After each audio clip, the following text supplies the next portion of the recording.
but I'm still getting too cold to superheat. So I started just protecting. That's usually not like the first thing I like to do, but I had to. So I started tweaking them, just hunting all over the place, tweaking some more, hunting, tweak some more. I got one of them probably almost completely turned in. And it's still hunting. But I finally got the superheat 15 to 20 at the unit now.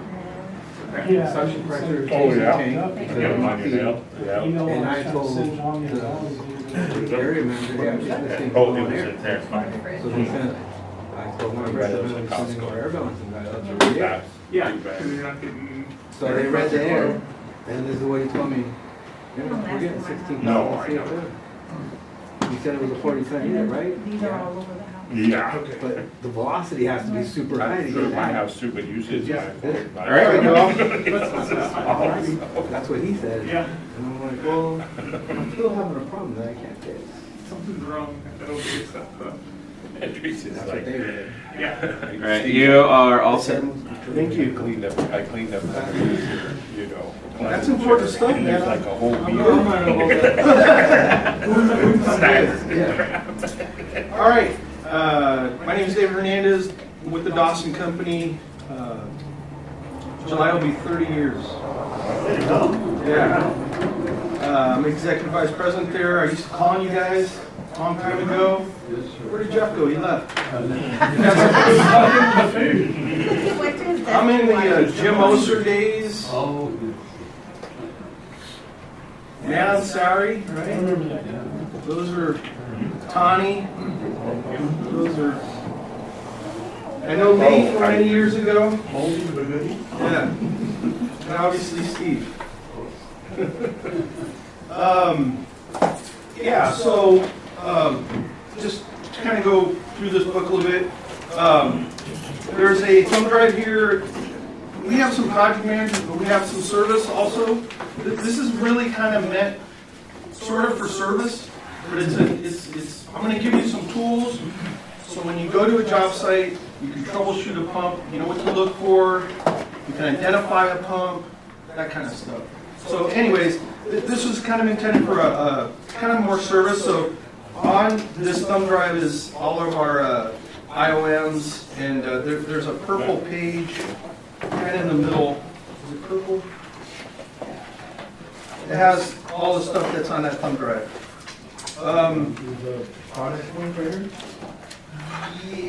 Yeah. It's green? Yeah. Thank you. So there's a green page in there. That's what's in the thumb drive. The purple page in front, I'm sorry I'm making you flip all over the place, is our classes. We do classes usually every 2 months or so.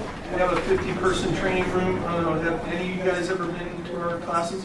So, you know, you're welcome. We got one for Metroplex coming up that's a little light. If you guys want to learn about, you know, seismic isolation, you know, crossing seismic joints and that kind of thing, that'd be a good one. We are now the Fujitsu rep. We just picked up Fujitsu in January. Jiu-Jitsu and Fujitsu. Oh. Yes. Her son does Jiu-Jitsu. My 23-year-old daughter used to. She still knows how to do an Americana. oh, that's good. So, yeah, I won't let her try that on me. We're also the Clavette rep. Clavette is an Italian company. They make heat recovery chillers, air-cooled chillers, that kind of stuff. So, I think the first page is a survey, if you wouldn't mind, just, you know, at the end, filling that out real quick. To the first page. And then we have our hydronic news in here. This is our, I know we're doing this like quarterly. You can get it hard copy like this or electronic. And we usually, you know, there's 3 things we do in here. We talk about new product. We do some technical stuff. Actually 4, I guess. We will give you a technical article. We just give you some what's going on with Dawson, like you care. But what's probably more interesting to you is that we'll highlight your project. So Lee, next time you do an interesting project, or Steve, or any of the project managers, up and put you in here. This goes all over the country, by the way. How does that work? I mean, you gotta come in and be involved in the project? Well, hopefully we're involved. I mean, if you buy Armstrong, I'm probably not going to put it in here. Of course, you guys don't buy Armstrong ever. I'm kidding with you. I guess the involvement I'm talking about is being part of like engineering it, or just all. Yeah, we don't have to engineer it. If it's a plan and spec job, and we can work with you. A lot of times we do spec it out. If it's an interesting job, we get people going, hey, I saw, name a competitor, in your hydronic news, how come we're not in there? We're like, give us a job. Give us an interesting job. It does help if we help you with it. So, who's in engineering? Any engineers? Okay, that's right. Yeah.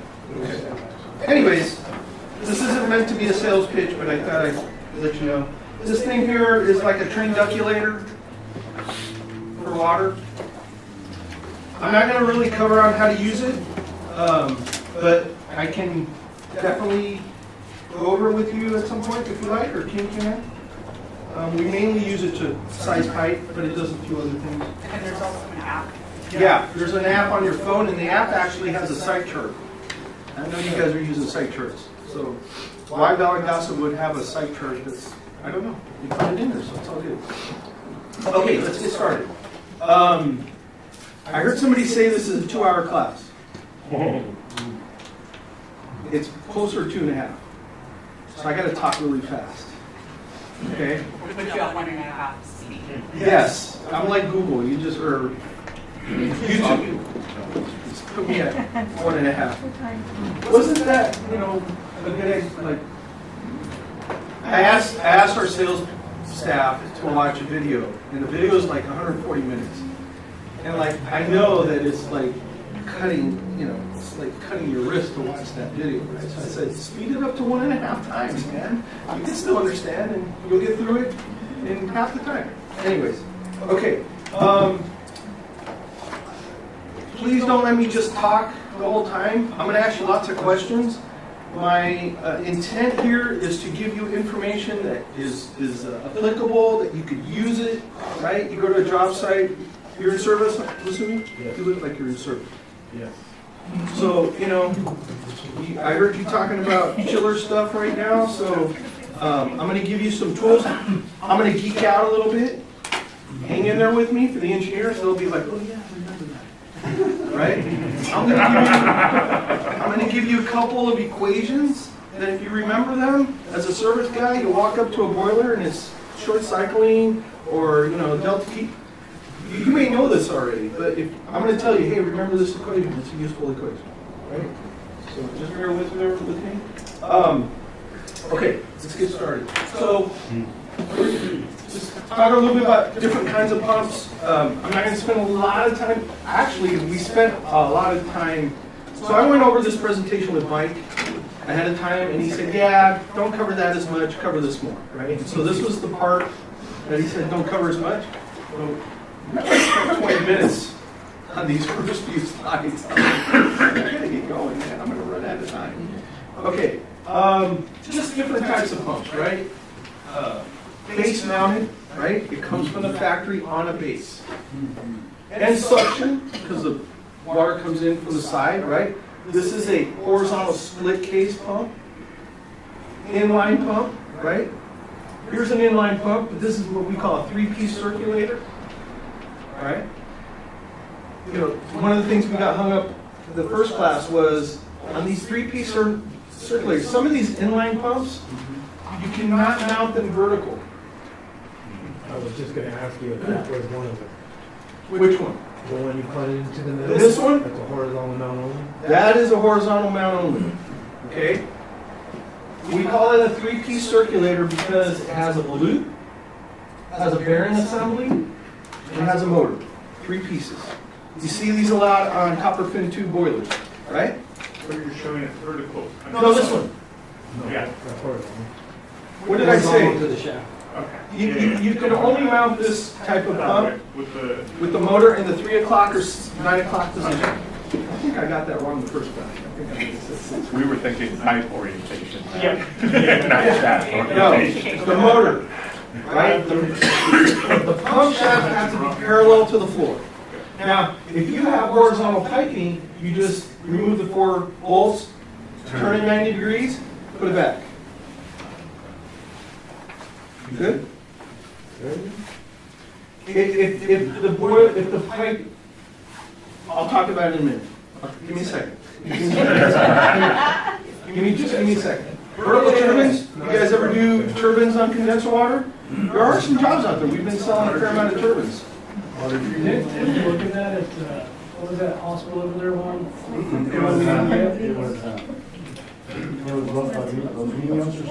Wasn't that one? Huntington Hospital in Pasadena has condensed water pumps. I just came from West Valley Detention Center. There's a jail over here by Ontario. Yeah. Twin Towers I'm looking at. Yeah, so there are turbine pumps for condensed water. You use the turbine pump in order to get what for condensed water? Or why do they work better?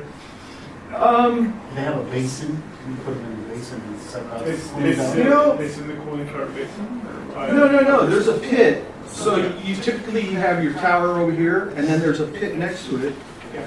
And so these pumps, they're like well pumps, right? They're just sticking in. I don't know why you would design it like that. Okay.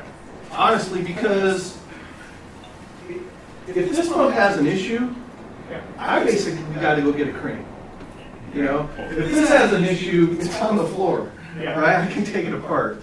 So we had a job where they kept running the sump dry and burning it up, and Isn't that usually more on towers where it's got like a true pit as a base? maybe that's what it is. As opposed to like a stainless steel. That's probably what it. I never thought of that, honestly. They had a gantry to pull it out. Right. I mean, they work great. It's a good product. I'm not. Uh, Yeah, I don't have any preference. I'm just saying, I don't know if I was an engineer why I would design it, and maybe that's what it is. It's the way the tower's built. Yeah, and then, this is an inline pump, so there's a closed couple pump, right? No flexible coupler. And this is split coupled in there. So, turbine pump, what are you, To me, I don't know about you guys, but a turbine, are we running like just regular power through it? yeah. Okay. Yeah, Turbine, so- I think we're using steam or something. Yeah, so this is called what we call a vertical turbine pump. And it's got a motor and a shaft, the impeller's down here, and usually this is in a pit. This is called a can turbine, right? So you can pipe it in here, and then the water goes in here. It's a can, so this surrounds the, right? And the water, this is flooded, and then it just sucks it out and pushes it in. So it's just a pump. It's a line shaft pump.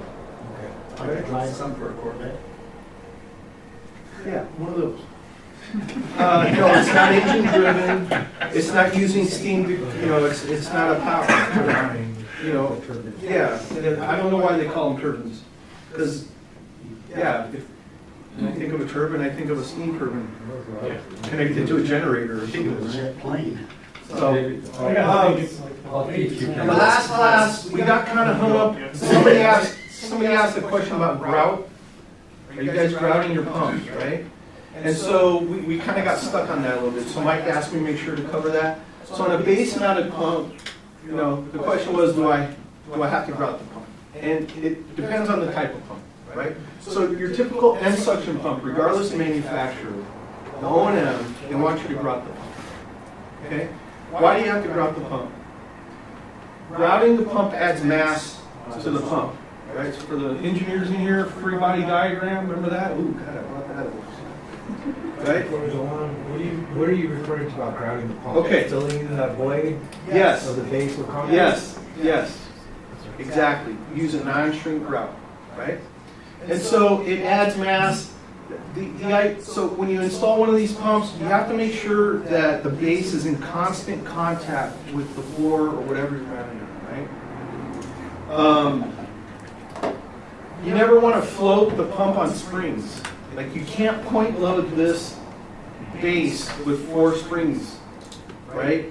That's a big no-no. If you want to do vibration isolation on a pump like this, it needs to be on an inertia pad, right? So inertia pad is basically another base filled with cement, and you float that, and then the pump goes on top of that, right? Pumps on top of that. And there's our inertia pad, and then there's springs here, right? But you never, ever, I haven't seen it in a long time, but every once in a while we would see. Now, Mike's like, when do I need to grout? And I said, well, you're supposed to always grout. And he says, well, but on the smaller pumps, it's not a big deal. I agree. If I walk into the mechanical room, or Kim walks in, and you're not having a problem, and it's not grouted, I'm going to walk right by it, there's nothing to talk about, right? But if we have a vibration problem, first thing I'm going to ask is the pump aligned, right? Yes. Is it installed correctly? Is it rotating correctly? All the easy ones, yes. Is it grouted? No. You need to grout the pump. And that becomes a bone of contention because it costs money. I don't know how much money it costs to fill in that thing, but it turns into a fair amount of discussion sometimes for us. But when you say problems, you talk like impellers rubbing or... No, it's just sometimes, if you get a vibration, you get a vibration in the pump. Because one of the things I hear from one of your competitors is, oh yeah, it's pump strain. Anytime there's an issue like something rubbing or whatever, It could be. oh, it's because of pipe strain. You guys need to re-support all your pipe. It's like, what are you talking about? Well- We're talking like a 3-foot piece of pipe. Yeah.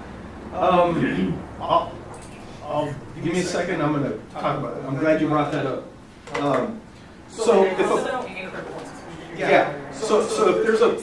when you install this, you can't just you got to use all the anchor locations, right? You can't just use the four corners, right?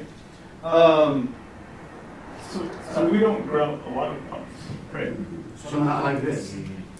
Or yeah, I was saying we had to know about That's an inertia base. Yeah. Now Or look, I agree with you. again, if you don't have a problem, Yeah, perfect. yeah. But if there's a vibration, I'm going to go down the list. And one of them is the pump grouting. And if the answer is no, then it needs to be grouted because the O&M says you have to grout. Okay? So your checklist is the alignment. Yeah, alignment, just basic stuff. Rotation. If it's a big pump, right? We have a shaft here with a motor shaft and a pump shaft. Some of those keys on the shafts, they can be half an inch thick, right? And so we want to make sure that those are offset, right? We don't want them both, Yeah. right? So, so the way you get rid of vibration is you're either going to add mass or you're going to add stiffness. So a lot of times when we get a pump vibrating, you want to make sure that the base is in constant contact with the floor, right? One of the things I do, if I could take a piece of paper and slide it under, that's usually a good indication that the floor is not level, right? And the whole idea with the grout, another thing, what you're supposed to do is put the pump on shims and then grout and let the grout run under the pump so it fills all that, right? People don't do that all the time. And you have one right now that's not like that, right? And so there's this whole, the structural, the plans didn't say I had to grout. I installed it per the plans. Well, I know, but you didn't follow the O&M. What do you want? You have a problem. What do you want me to do? So, so a lot of times, if there's a little bit of void, we'll take a crowbar under, or maybe a screwdriver, and we'll put some tension on the base, and if the vibration goes away, there's your stiffness, right? We shouldn't have to do this, but sometimes we'll weld in stiffeners here. That's like a last resort. And yes, I know you have 3 pumps, and these 2 aren't doing it, but this one is. I'm sorry. If you have kids in this room, you know they're not all the same. It has to do with the way the flow's coming in, the way it's piped. Maybe this one's on the end, it's got an elbow. Maybe I don't know why sometimes this one does it and these 2 don't. Okay? But we want to follow the O&M. You guys have been doing this a long time. Right? I don't think we get a lot of calls. You never I don't remember ever you call me, hey, Western Allied has this pump, we're Howard Rock. Other contractors here. So if I had a, because one of the guys in this other class, Yeah, area manager, has a problem. okay. And he's asking me about it the other day, and talking about floating out springs, and I don't think that's the right thing to do. No, you can't do that. They said it had like rubber pads, so from my understanding, listening to what you're saying, you should probably shim it up, pull the rubber pads out, shim it up, and float the base. Okay. Yes. I thought that was me buzzing. Yeah, we see rubber under, it's not correct. That base has to be in constant contact all the way around with whatever's supporting it. For base mounted and suction pump. For base mounted pumps, Yeah. not only in suction, because we have double suction pumps too, right? Any questions on grout? It's not a problem until it's a problem. Pretty much any of the ones that are base mounted that have that frame like that. Yes. Okay. Now, let me just, so this particular pump, if you go to the IOM, it says grout's optional. Because this base is built to a different hydraulic institute standard than this base. You know, it's easier, right? It's got grout the pump. Just grout it. These vibrate too, and I hate that they put it's optional. I hate that. What's the like the shim height that doesn't really 16th? Yeah, I mean, just enough to get it up high enough to let the let the concrete. the grout flow under it. That's the correct way if you follow IOM. Does everybody do that? Not all the time. Pipe string. So I just said that it's almost 30 years that I'm doing this, right? We had a job, we kept losing bearings. We go out and change bearings, and it would last a month. And we just kept tearing up bearings. And we had a factory guy out here on a different job, and so we said, hey, you know, we've been struggling with this one, can't figure it out, this and that. Go take a look. And he tells the contractor, I need you to disconnect the pump. And I could just see me and Steve at a job site, and I'm asking Steve, go tell your pipe fitter to disconnect the pump. What are you talking about? I'm like, what? No, I'm not doing that. You need to disconnect the pump for me. As soon as he did, that pipe dropped about an inch. Mm-hmm. So you can't put any kind of pipe string on these pumps. As far as I know, you can't put any pipe string on any piece of equipment except one, and I'm going to show you which one it is. Okay? So you got to make sure that your pipe is supported correctly, right? So when I say every time a pump's vibrating, it's strained, no. In fact, that's the first time that, for me, that I experienced it. I'm like, hey, I've been doing this 30 years. I've never had that happen. And so he's like, yeah. And what kind of tipped him off is the flanges weren't parallel, they're a little off. And that kind of tipped him off. And so, yeah, it's true, but I wouldn't say that's the first one on the list when he calls me and says, it's pipe strain, sorry, go away. So, Yeah. on the VSC, I think that is the one you were pointing at the bottom? This one? No, the one to the middle. This one? It's not that particular one, because that's the one that has the double inner bushing. That's right. If that has pipe strain on it, it'll do this, it'll take. This one or the vertical one? The vertical one.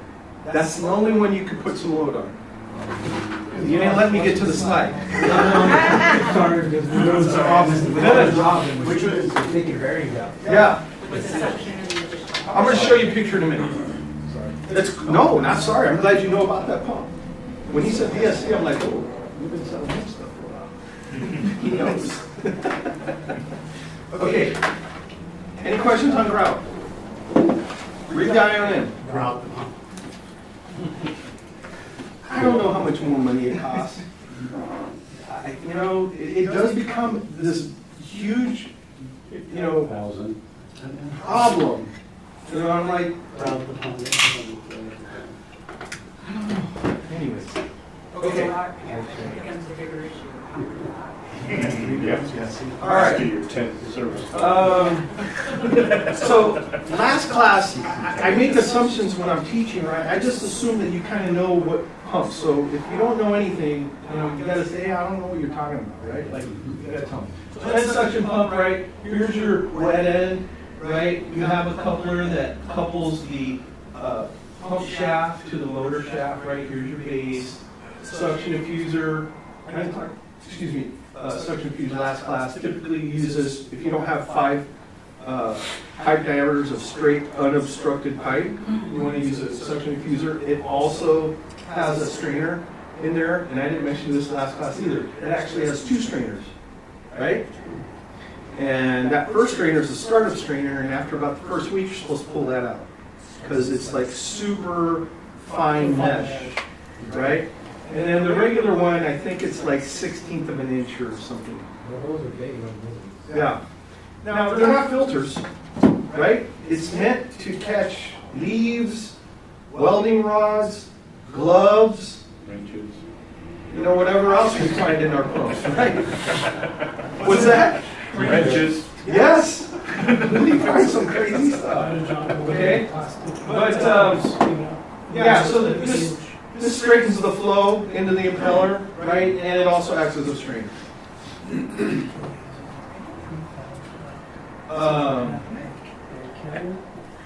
So, you know, when you do these, do you pull the bearings out or do you just change the whole bearing assembly? I haven't did those, that's like the 1510 or something, right? Dude. How much is this costing us? Yes, that's a 1510. If it were just the seal part, I don't do a whole lot of pumps. Okay. Okay. Then probably just do the seal. But Yeah. yes, you should do the Well, what I'm saying is you can get the bearings or you can buy the whole bearing assembly, right? As a whole thing. And, you know, it's up to you how you want to fix it. So here's the volute, right? The casing, you know, the impeller, the pump seal, cover plate, it goes here. Later I'm going to talk about when I identify a pump. You know, if you count, excuse me? Oh, no. If you count these bolts, that will help us identify the size of the pump, right? Because the bigger the impeller, the bigger the casing. So we have 4 different sizes. And so if you say, oh, there's 7, we'll know that it's a certain size. So, bearing assembly, your coupler, and your motor. That bearing assembly, is that what you were asking me? Yes. If you just buy that? Yes. Yeah, because these are the bearings for the pump shaft. Oops. Right, they're right here. Those are the bearings. Right?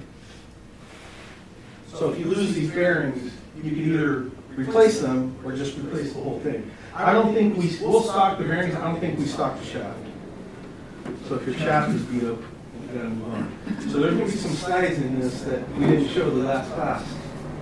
So here's what a typical seal looks like. What's that? VIP, this class. Yeah. You know, I have 2 presentations. I started like adding stuff. The more I do these, I started adding stuff, and for some reason, I opened the old presentation, so they're missing like, maybe that's why I finished it. They were missing probably like 5 or 6 slides. Anyways, take care. Good to see you. Here's your seal. I don't want to spend a lot of time on this.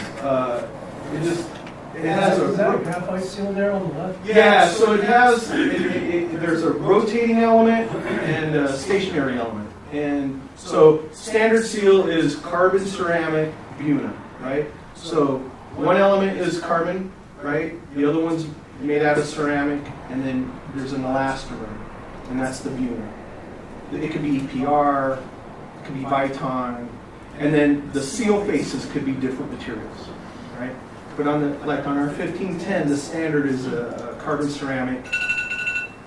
I use the same one, so that's why no, you're good, $5.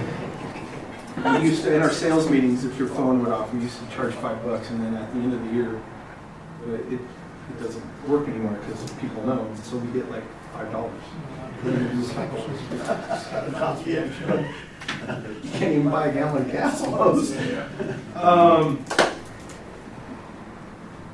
Glycol, you want to use silicon carbide on silicon carbide. We call that a 6-SiC seal. And that seal can handle the most abuse. Right? If you're pumping sand, it's still going to fail. Right? You're not supposed to be pumping sand or particulates. But the silicon carbide, it's graphite impregnated silicon carbide is the technical term. So both faces are that, and then I don't remember what the elastomer is. But Call it something? we call it our glycol seal, but it's silicon. It's 6-SiC silicon carbide on silicon carbide. So again, the seal has two faces and then an elastomer, right? And so there's three pieces to a seal: the rotating element, the stationary element, and then the elastomer. Couplers, right? So here's your coupler. Has a couple halves and then it has a insert or a coupler element. Let's see up there. Anyways, these are mainly black. They're EPM couplers that can be neoprene. Really nothing much more to say. How do you know a pump's out of alignment? You walk up to it and what do you look for? Yeah, but it's not that. I mean, it could be out of alignment by a 16th, right? An 8th. You're not going to be able. Excuse me? You're not going to see that with the naked eye. Right. So, but there is something you are going to see. Coupler shaping? Right. So, for us old people that used to use a number 2 pencil or still use erasers, right? So we get those shavings. That's what it looks like. So, if you walk up to the pump and it's got black shavings in the base, right under the coupler, that pump's out of alignment. Right? Because what's happening, these things are, they're just rubbing, right? They're rubbing this elastomer. You cheated. It's on the slide. Oh, it is? Well, we guessed it. And we're patting you on the back.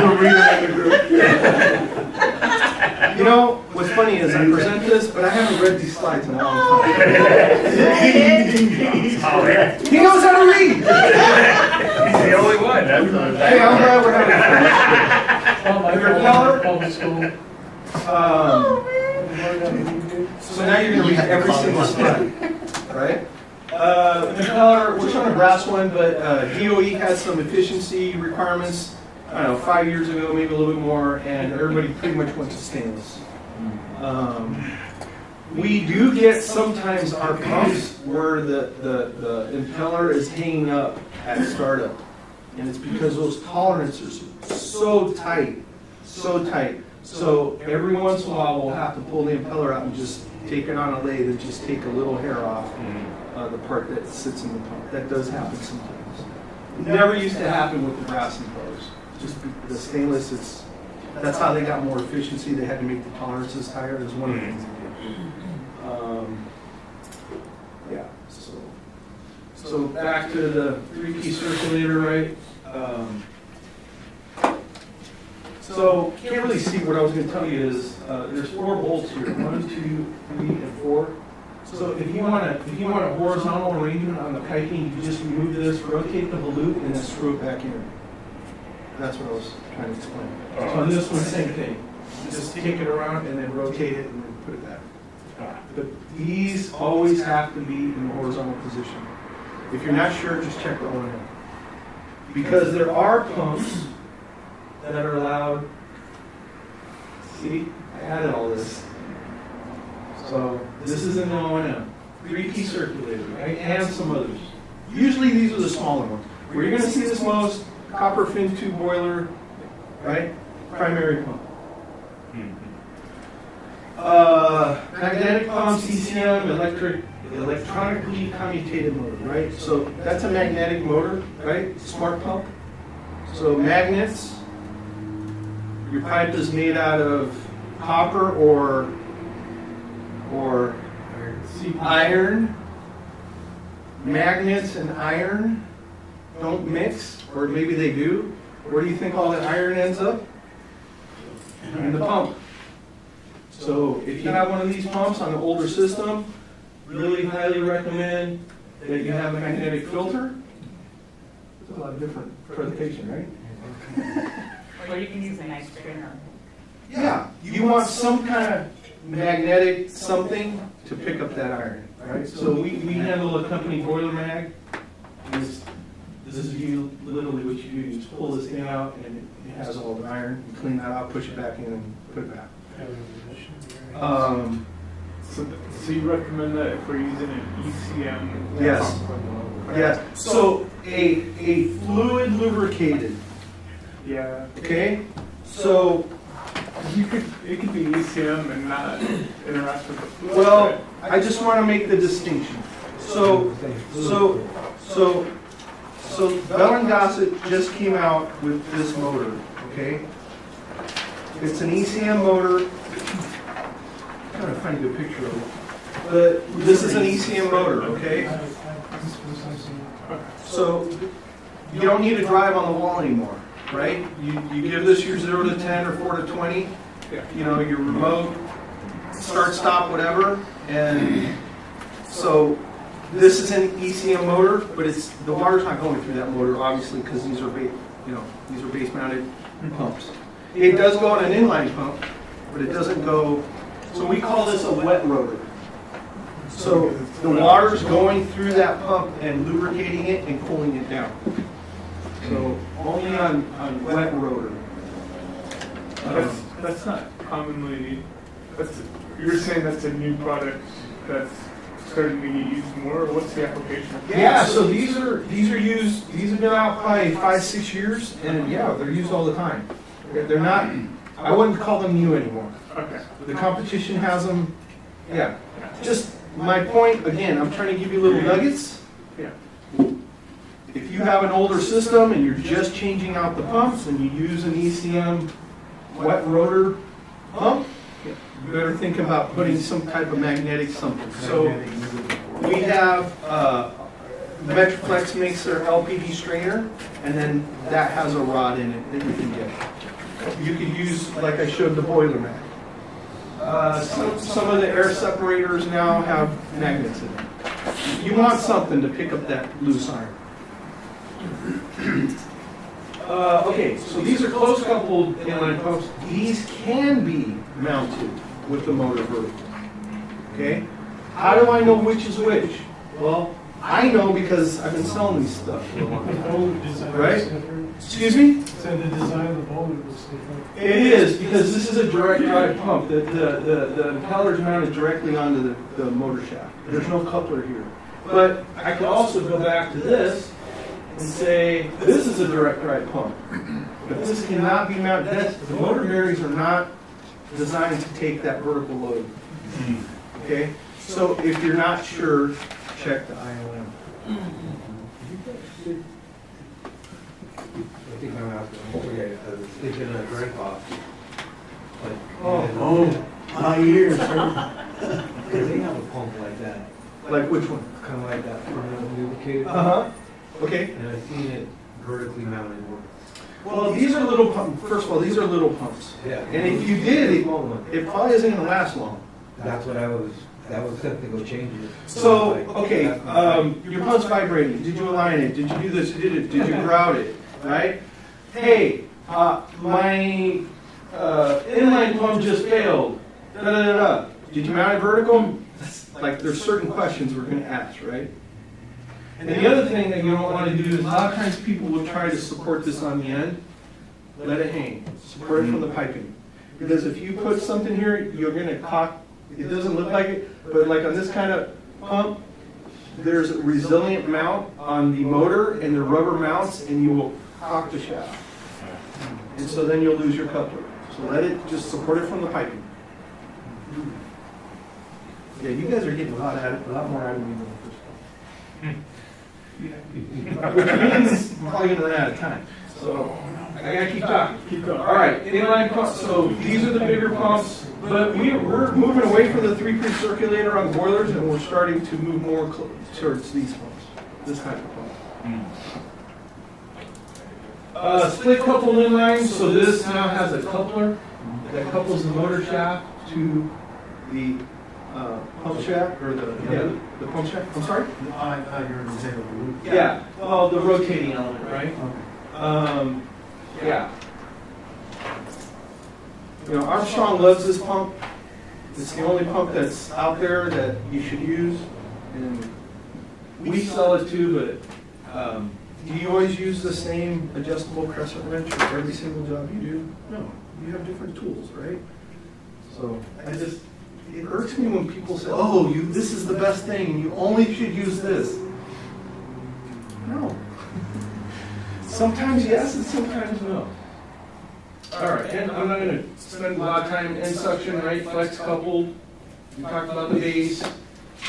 Flush lines. So our pump has an internally flushed seal, so it's very open here. The fluid goes through it, flushes it, cools it down. This is an older design where it has a stuffing box and the seal sits way back in here. Do you see pack pumps anymore where you have the packing gland, you're pushing that? Do you see that anymore? No. Yeah, it's older. Now, you might get a brand new pump tomorrow, but it's an old design. This design's from the 50s or 60s. So that's why they need a flush line, because they gotta bring water off the discharge and push water in there to clear the seal and cool it. We can put a flush line on this, but we'll only do that to meet a spec. We don't need it. So just understand the difference. L over D ratio, length over diameter, look how long this shaft is, look how long this one is, right? So you get more overhang here, right? I remember when the stuffing boxes are like for like fire pumps. Yeah, they still use them for fire pumps. That's correct. They don't completely fail. I'm not sure. But they will Yeah, blow the whole seal. it's probably a slower process. I agree.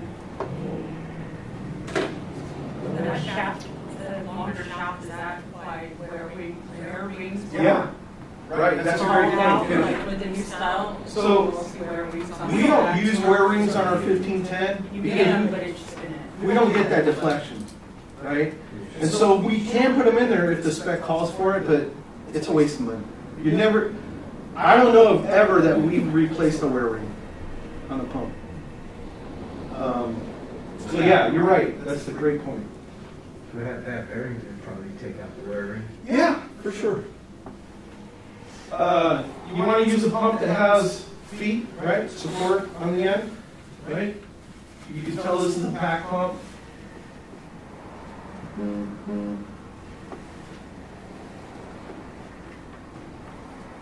All right, so closed couple pump and suction, no coupler here, right? No coupler.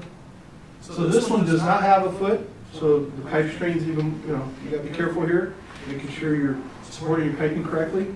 So this one does have, so, I gotta do my dad joke. I have to do my dad joke. So, I always talk about that, this pump went to college, and, this pump went to college, they met, and they had this pump. Okay, so this pump is our 1532.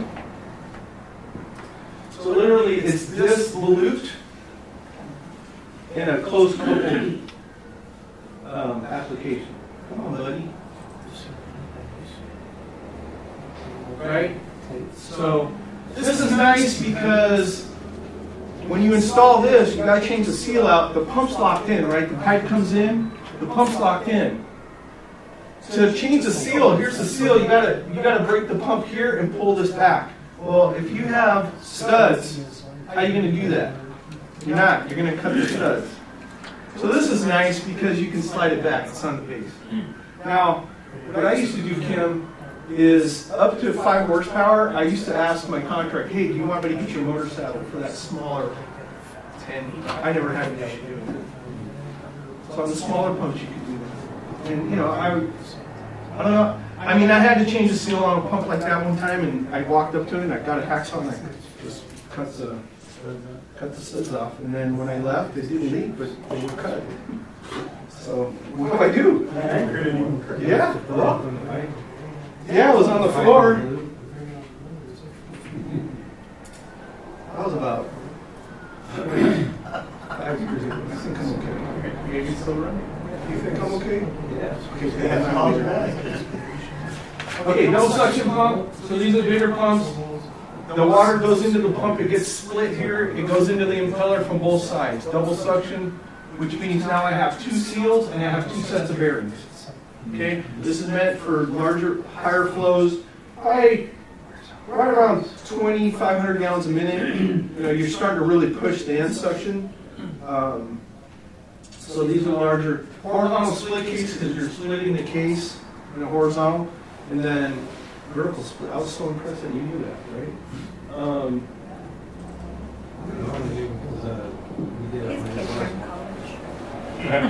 So this is the pump that Bell & Gossett does publish how much load you can put on that pump. He's the only product I know of that they allow some pipe strength. But there are limitations. So this is a vertical split case pump, right? The idea is here you take off this first fork, your bearings sitting there, and then you take the next fork and your seal's sitting there.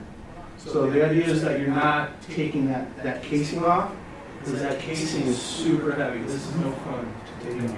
That's for sure a gantry or whatever. Two boys and man. Yep.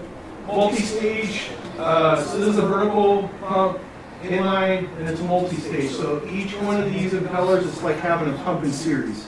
Right? The water comes in, pressure gets increased so much, goes into this impeller, gets increased so much, gets increased so much. So I might have 20 pounds, 40, 60, comes out at 100 pounds. You say those are vertical, have you ever seen horizontal? Yes. Yes. And they don't work very well, huh? I don't think there's an issue with them. No. You can get this pump in a horizontal situation. The motor will have like feet on it, so you can anchor it, and then they put a pedestal down here. And yeah, you can. I don't think there's any issue with the horizontal. Not your pump. I had the issue with the different manufacturers. Actually, got a picture here. Okay. So basically, it's trying to making 600 psi at like 180 degree water Right. for sanitizing. Yep. And that whole pump assembly is about 4 feet. Yeah. Oh, Yeah, yeah. the bearings kept wearing out. Yeah. I mean, it's hard for me to say why exactly. I mean, that pump looks pretty old, right? So I was installed in 2021. not that old. Pipe string. That's 3-inch pipe. I wouldn't say So that. what somebody told us is the shafts in there is only like a 3/4 inch shaft or something, and that typically you would not have a drive on there, so it'd be like an across the line start. And I guess the shaft being so long, it kind of just snaps straight, and then you got that rotation to keep it tight along its axis. I don't have. They had a drive on this thing, so it's cycling up and down. I Yeah. guess that was a contributing factor to the bearings just wearing. Okay. I don't have any experience with multi-stage pumps horizontal bad application. I don't have that. But that's a really high pressure application. You said 600 pounds. That's a lot of pressure. Used for I guess sanitizing like all the meat coming around Yeah. in the patio room and somebody's favorite Yep. burger establishment.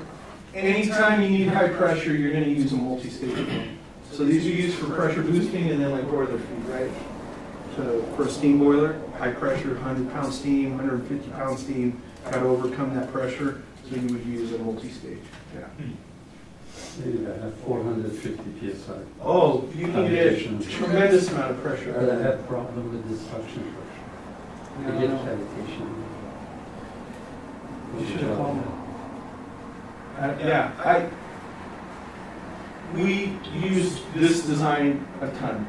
So I'm not gonna stand here and say, don't use this, it has its issues. I'm not aware of any issues. You gotta be comfortable on the top of the hill. Yeah.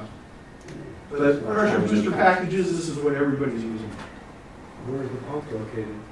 Is pounded, no, not pounded, 1,000 feet tall, All right. 2 miles. I got speed up here. Base mounted M suction, flex coupled, right? Inline, close coupled. All right. Yes. Oh. Anyway, like I feel I'm in your personal space. I apologize. My pointer's not working. I couldn't see the last word. It said, Yeah. so that's okay. Okay.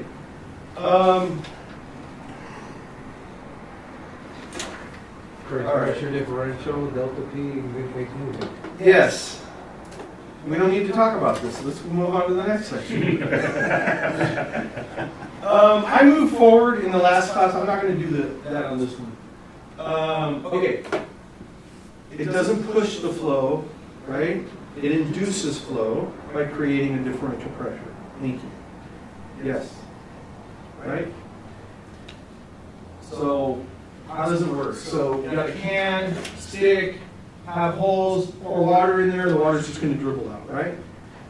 But if we spin that, then that water's going to, technical term, fling out, right? So that's that centrifugal force. Right? You like that? Yeah. Dude, it took me 30 years to figure that out. All right. The impeller rotates, kind of slaps the water. It doesn't dig into the water, right? It slaps kind of the water. This is called the cut water. So when we, I didn't get this point across in the last class. When you ask for a certain flow and head, we're going to trim this impeller, the diameter, on a lathe in the 1/8 inch increments to meet that performance that you need. Okay? So the more you trim, you start to get, so there's more space here, you start to get some recirculation losses and the efficiency starts to diminish. Okay? All right, let's talk about pump curve. Similar to a fan curve. Centrifugal fans? Did I ask a question? Going back to that. I've never heard of a dumbass question. It looked like the impeller was tighter to the, I think you called it the cut water on the top versus Yes. the bottom. Yeah, that's just, that's the way it is because I'm not like pump design master, right? But I would assume it's just because you're developing that pressure and you just need to, you need the room to move the water through is my guess. I don't have an answer for you. Just a dumb observation. No, I've never been asked that. It's good, because if it was a wider gap, the water would have a tendency to recirculate. It's not going through the eye of the impeller, but it's just like bypass. Yeah, I'm not sure, but that's the way they're built. Yep. That could be a good PE exam question. He's like, nope. You know the answer, right? Yeah. Pump curve. So, centrifugal fans, centrifugal pumps, very similar, right? I mean, one, Mike pointed out, no, air is compressible. Yes, I agree, air is compressible. But from a physics standpoint, they work very similarly. Okay? So let's go through a pump curve. Flows on the x-axis on the bottom, right?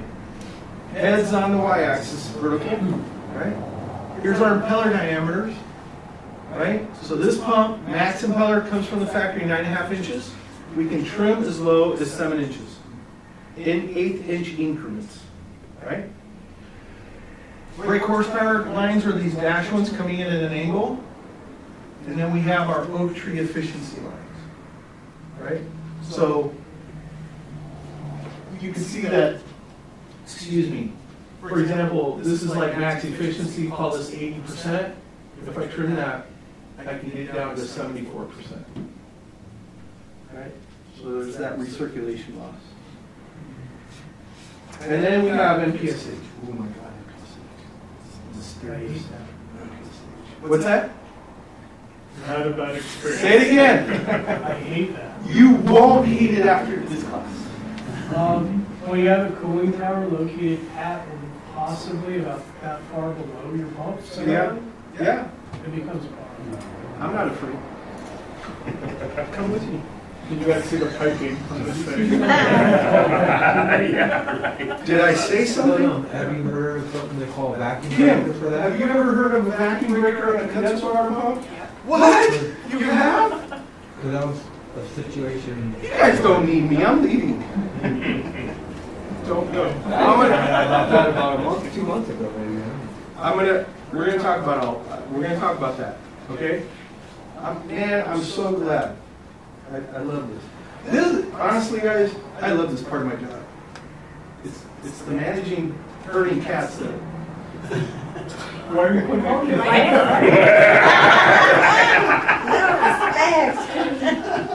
Just blatant. What does Steve say? That Kim's doing an amazing job. She was. I know she does, and thank God she does. I know she. Makes But, it easier. huh? Makes it easier for you. Absolutely. But, getting salespeople to do what you need them to do sometimes is challenging. She's gonna throw something at me, it's okay. Alright, let's keep going. Let's keep going. Alright.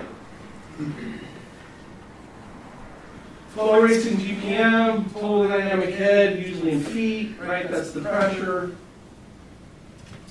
How many pounds? That many. Right? 1 pound is equal to 2.31 feet. So that's something that you should remember, right? So if I take a tube of water, and the water's not allowed to pour out the other end, it's stopped, right? And I fill it up to 2.31 feet. If I put a gauge at the bottom of that tube, it'll measure 1 pound. We use this conversion a bazillion times. So this is good to know. I didn't know it changed on the water temperature. Yeah, because the density is changing, right? And so I'm glad you pointed that out because I was going to zoom right over that. It's really not a big deal, you know. If I'm pumping 300 degree water, I probably need to pay attention. But we're usually not pumping 300 degree. You might be, you're doing that process or something, but. I remember that was a different company. Yeah, UCI is all high temp hot water, right? But 200 degrees and under, we ignore it. It's Right. 2.31. Right. So, exactly.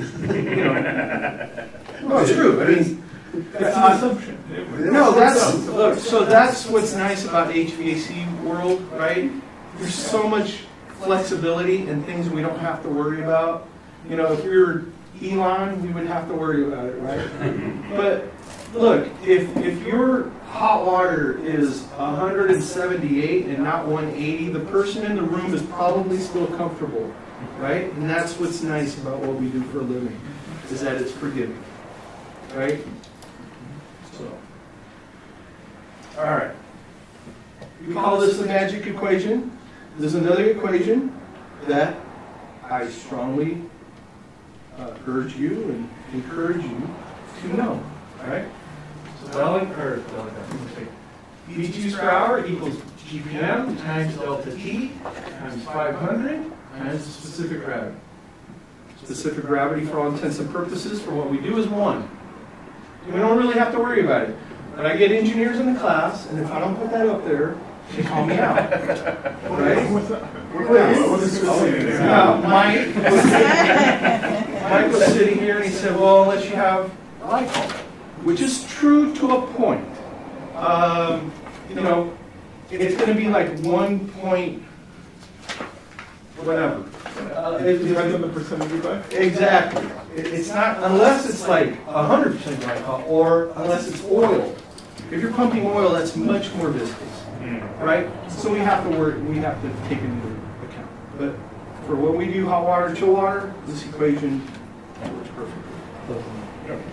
Yes. So how would I use this equation? Walk up to the boiler, and the delta T is like twice of what it should be, right? Well, right. So if this doesn't change, it's still a 2 million BTU boiler, right? And this is a constant, 500 is, 500 or 8.34 times 60 is just a conversion, right? And I know it's 498 point whatever it is, but we use 500, right? Because that's what we do, right? Water 8.33. Yeah, well, in my class, I rounded up. In my class, I rounded up. Because the number behind this is probably 5 or more. And that's what they taught me. 333. Oh, it is another 3? Oh, then I'm jipping you, dude. We're in trouble. No, hey, let's have some fun. Woo. Yeah, I keep jumping into this. And I'm waiting for it to go down. I know. Exactly, right? 3 goes up. Okay. So if this is high, that means this has to be low, right? Or the other way around. So if my delta T is higher than it needs to be, it could be my flow rate's not as correct. Or if my delta T is supposed to be, I don't know, 16 and it's 10, then right. So grade equation, we use that equation all the time. Bernoulli's equation. The good thing is, again, we don't have to worry about most of that stuff in what we do. It either is negligible or it goes to 0, right? You can just remember that. Oh, that doesn't matter. That doesn't matter. That doesn't matter. And in a closed system, work of the pump is equal to the head loss. Isn't that great? We don't have to. We're not designing rockets, right? So what does this mean? So when I'm flowing water through a pipe, there's drag on the flow of the water, right? There's restriction from the piping. There's a restriction when I go through a fitting, an elbow. There's a restriction when I go through a control valve. There's a restriction when I go through a cooling coil. There's a restriction when I go through a chiller barrel, right? So all of these restrictions hinder the flow of the water. So the pump has to overcome that drag, overcome that resistance. And so that's why in a closed loop, the work of the pump is equal to the head loss. Okay? Now, for an open system, all I have to worry about is this Z component, right? Now, what do I mean by open and closed? What does that mean? Right? Atmosphere, he said atmospheric pressure. Yeah. Sort of. I'm going to give you half a point. It means closed loops not exposed to the atmosphere. That's more correct. Sorry, Steve. So a closed, open loop, open system, the air touches the air, the water touches the air we breathe, right? That's what you just said. Closed, it doesn't. So this might be comfort heating, right? Chill water. What about condenser water? They're smart here. I love Western Allied. Why can't it go either way? Because it could be a fluid cooler or an open house. Right? If it's a closed circuit fluid cooler, it's closed. If it's an open tower, then it's open. What about a plumbing system? Showers and faucets and mop sinks.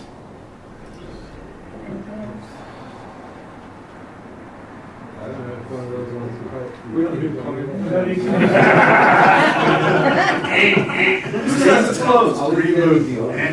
He says open. Who says closed?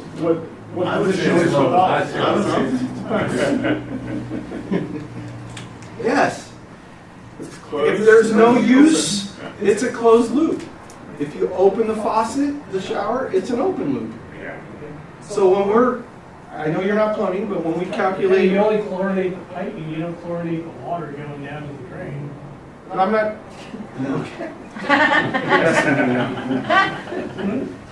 I'm talking about pumps, not chlorine. So when we figure out the circulating pump for a plumbing system, we take that into consideration. You don't treat it as an open. If you do, you got the static of the building that you think you need to overcome, and you don't. And so that happens to engineers. All right, let's keep going. And having fun. Hope you get it. All right, closed loop, right? So we have our source. It could be a chiller, Give me a boiler, we're pumping through. We have our expansion tank, we have our air separator, our pump, and then here's our load, here's our coils. Dual unit valves. Do you guys know what a dual unit valve is?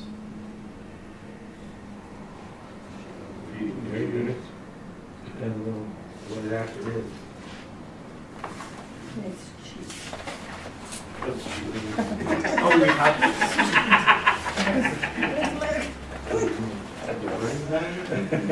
It's not in your- No, it's not in your book.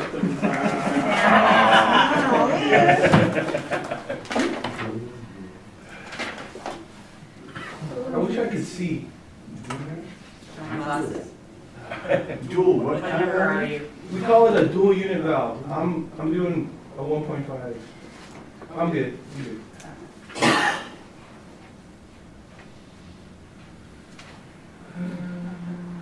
Second, one's there.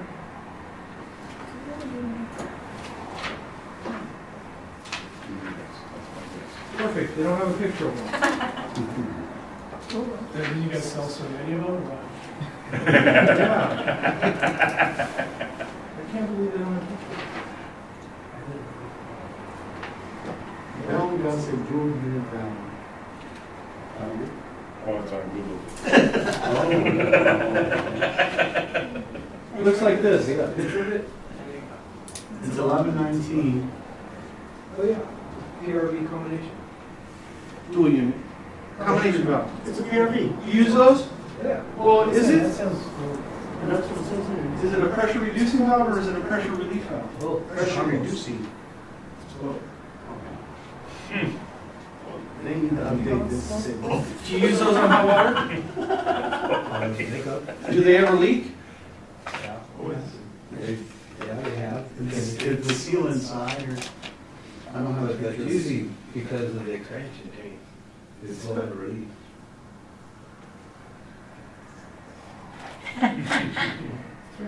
We hire the best. You do. The diaphragm might leak. You can leave it next. Yes. Where the heck is the setting on the relief valve? Yeah. It's a 12-pound one. Where are we? What?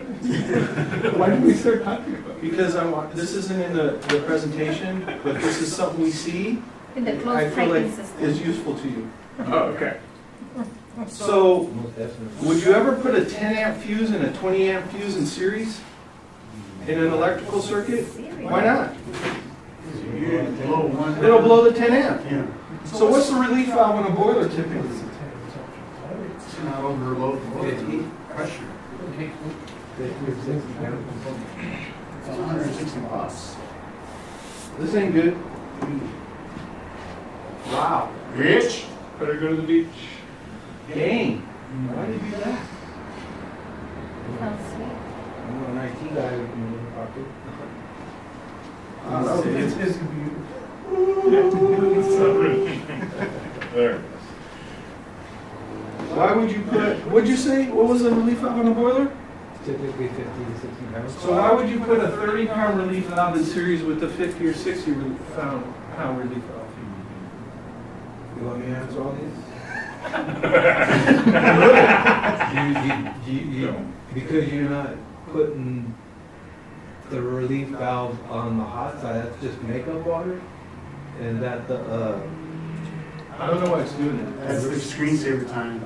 That's Oh, you know what? when you. you're supposed to put that on the, You're right, because I'm not in the presentation anymore.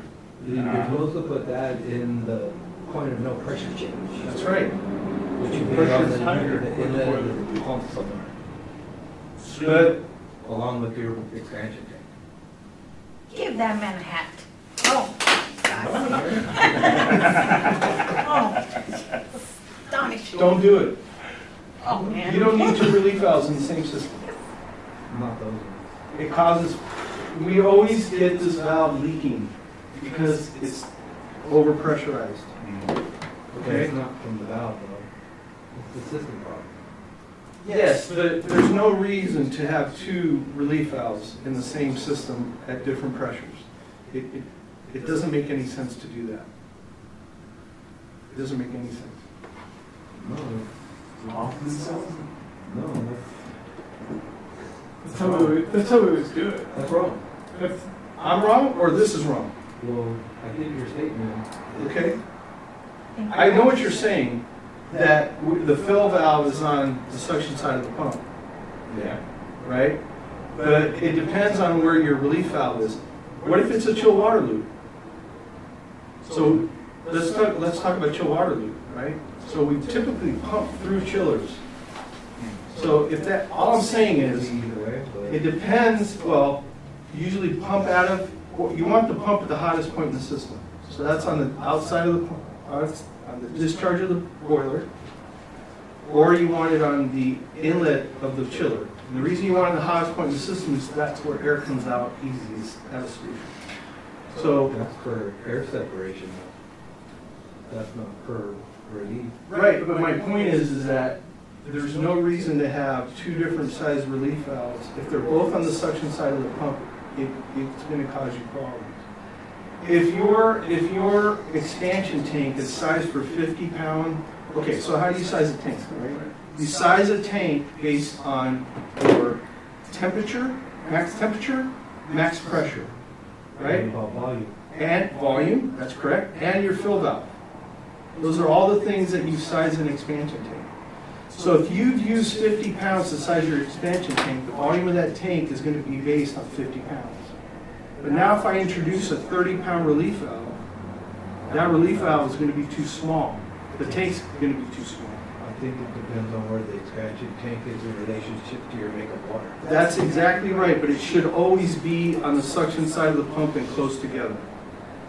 No, always that way. But it should be. hydraulically, it's the same though, that's what you're saying. Because they're both of the section. You get away with it if they're not close together. I know that if you're doing a bladder tank, they're both supposed to be set at the same pressure. That's exactly right. That's a different presentation, right? But you're right. You're right. My point is if you size the tank at 50 That's pounds Dawson, and you not put 101. and you put a 30-pound relief, that relief valve is going to blow because the system, the tank is not big enough. Well, Well, okay, air pressure for, that's a different thing. okay. Interesting. I don't recommend you use what we call a dual unit valve because this is really intended for a two-story. Anybody grow up back east? Nobody. Back east, you have a boiler in the basement, and it's 3 stories, right? The basement and 2 floors.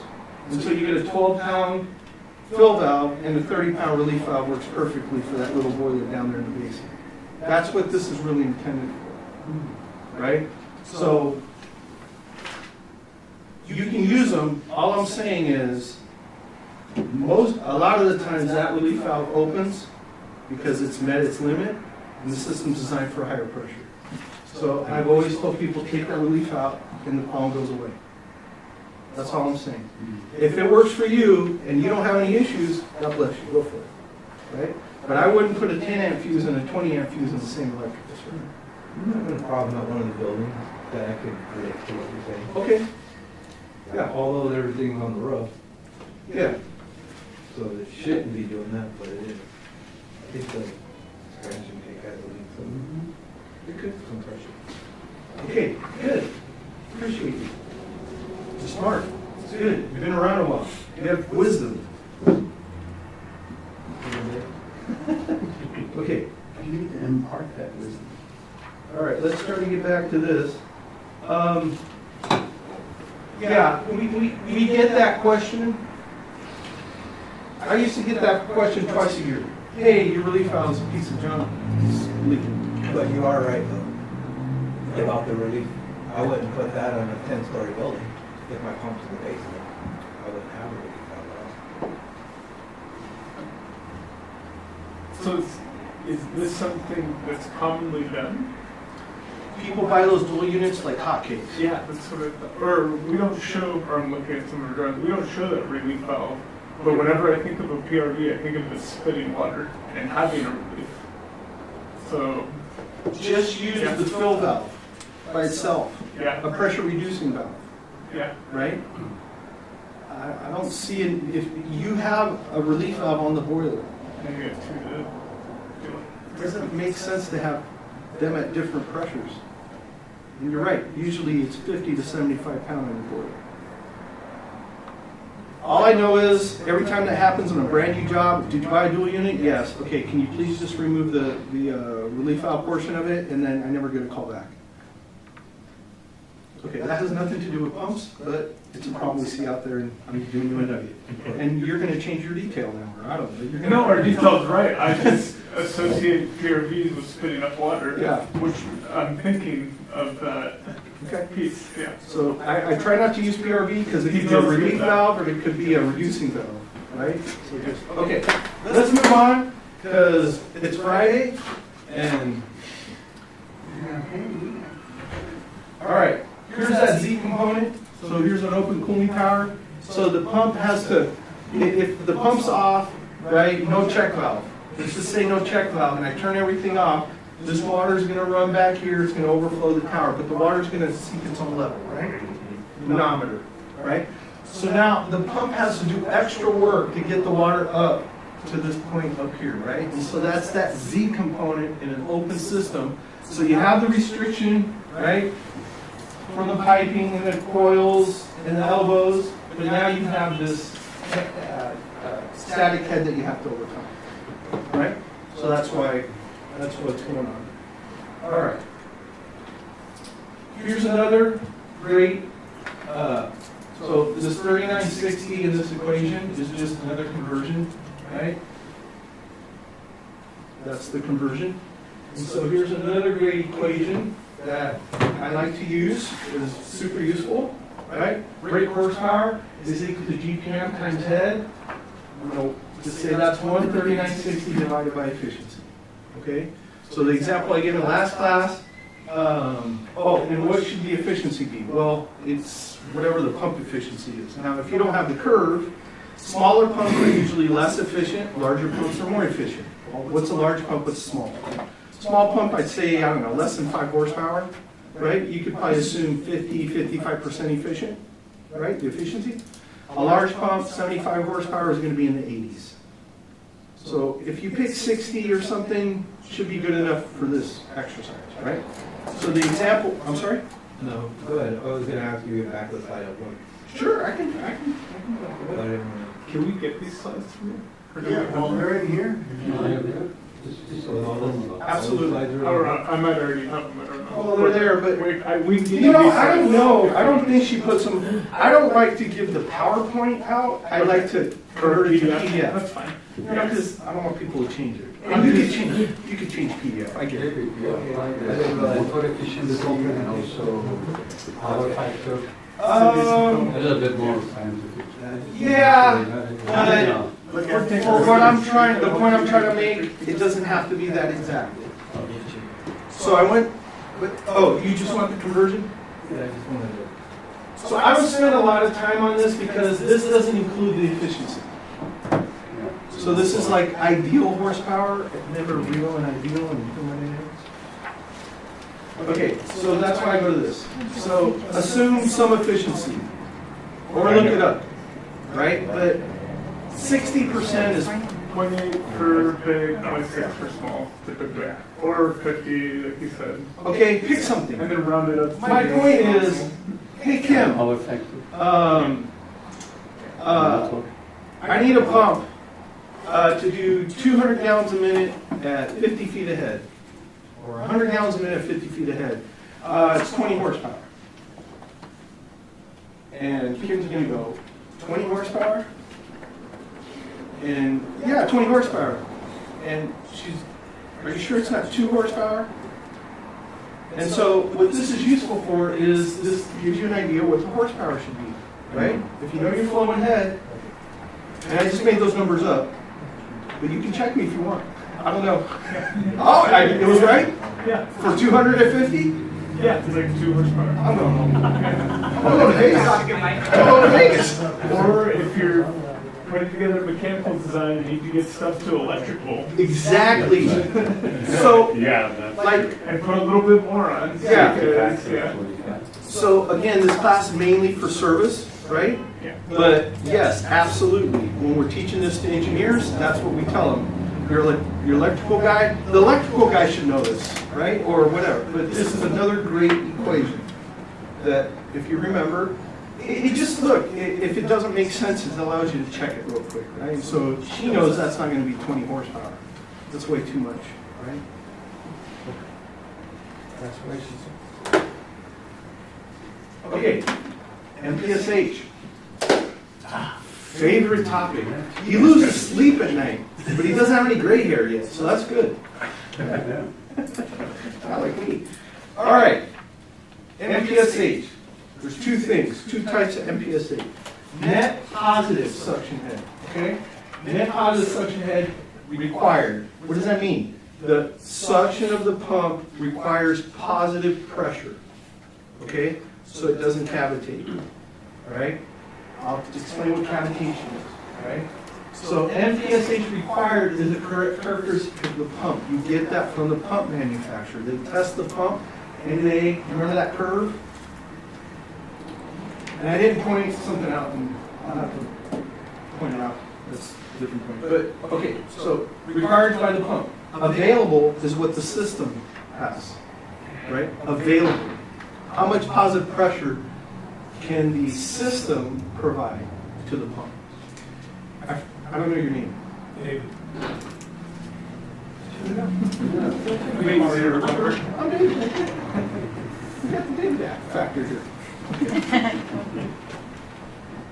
David had an issue, and he made a comment that if I have no positive from my tower, if the tower and the pump are the same, that is a crisis.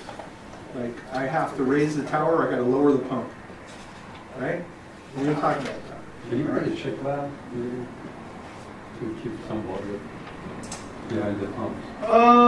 Suction, No, because as soon as things move, that's when your problem and a comes. bigger pipe, 2 volts, some water. We had a problem.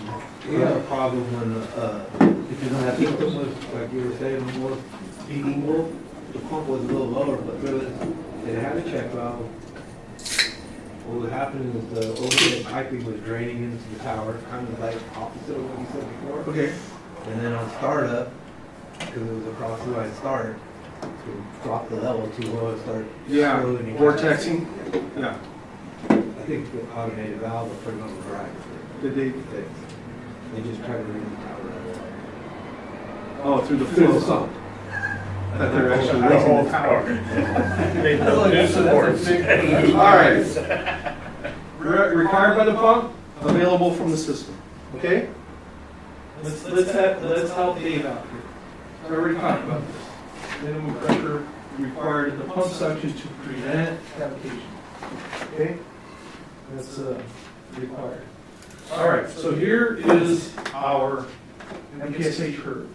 Notice that as we move to the right of the curve, the MPSH required by the pump increases. Remember I said that. What did I say? I said that the MPSH curve, as you move to the right or increase flow, the required MPSH for the pump increases. So how do you read that curve? So if I had 450 gallons a minute pump, right? I come down and I hit that curve and then I read over. So at 450 gallons a minute, this pump would require 5 feet of net positive suction head. Okay? That's how you read that. Can you really get that blue check? No. That comes from the pump curve. That's on the pump curve.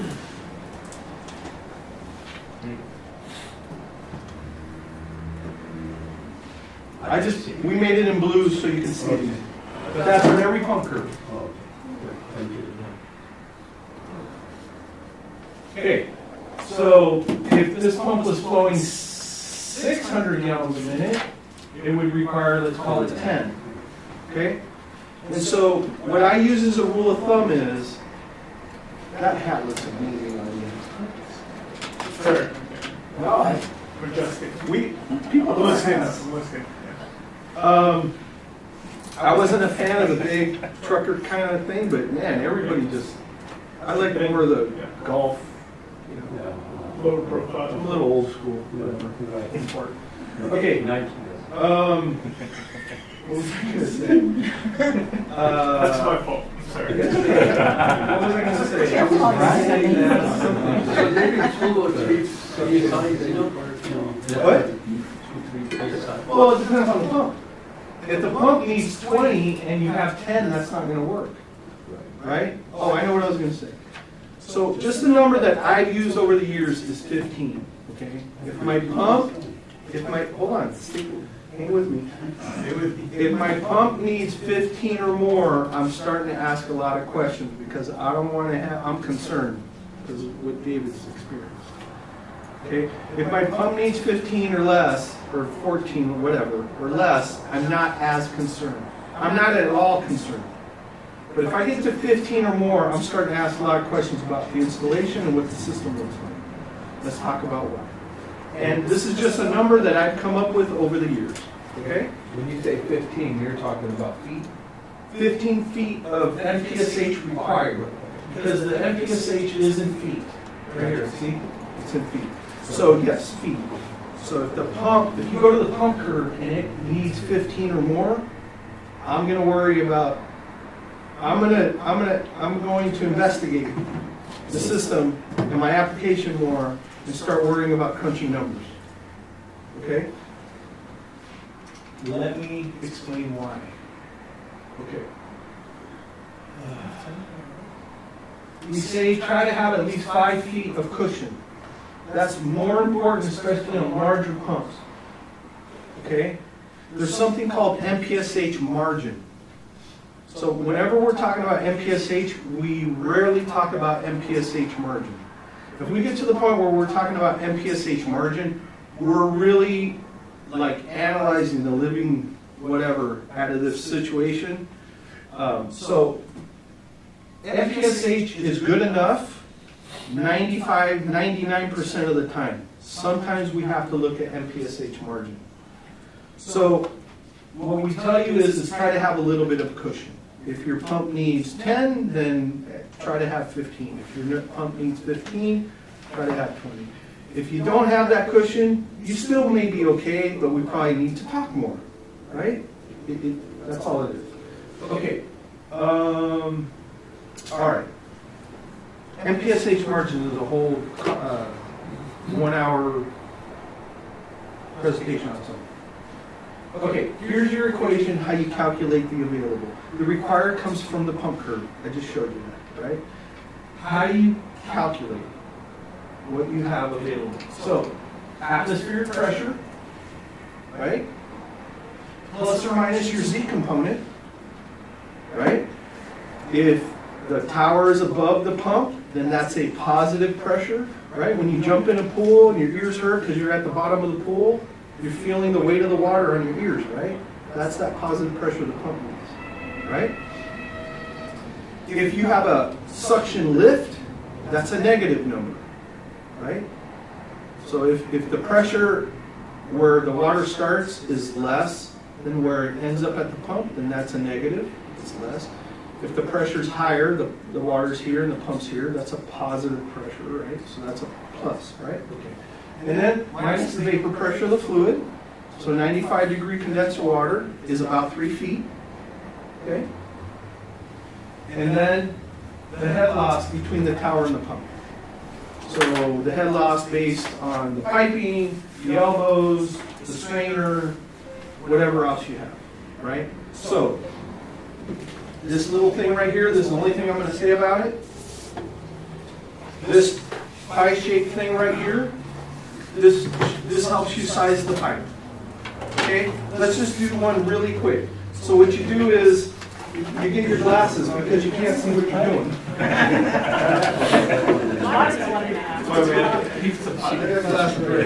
Somebody didn't get up. Oh, you can see mine when I fell out. Steve doesn't need it. Yeah, right. He knows it's the top of his head. All right. So what you do is 1,000. Let's say 1,000 gallons a minute. Okay. So you find 1,000 gallons a minute in the smiley face. Okay. And then you're going to see pipe sizes in this little window right here. Okay. So you find 1,000 gallons a minute, which is 1 M on this scale, right? And then you line up the little arrow with whatever size pipe. Yeah, so here's your flow rate, right? So here's, yeah, so you're gonna turn this, so you get to 1,000. So there's 1M.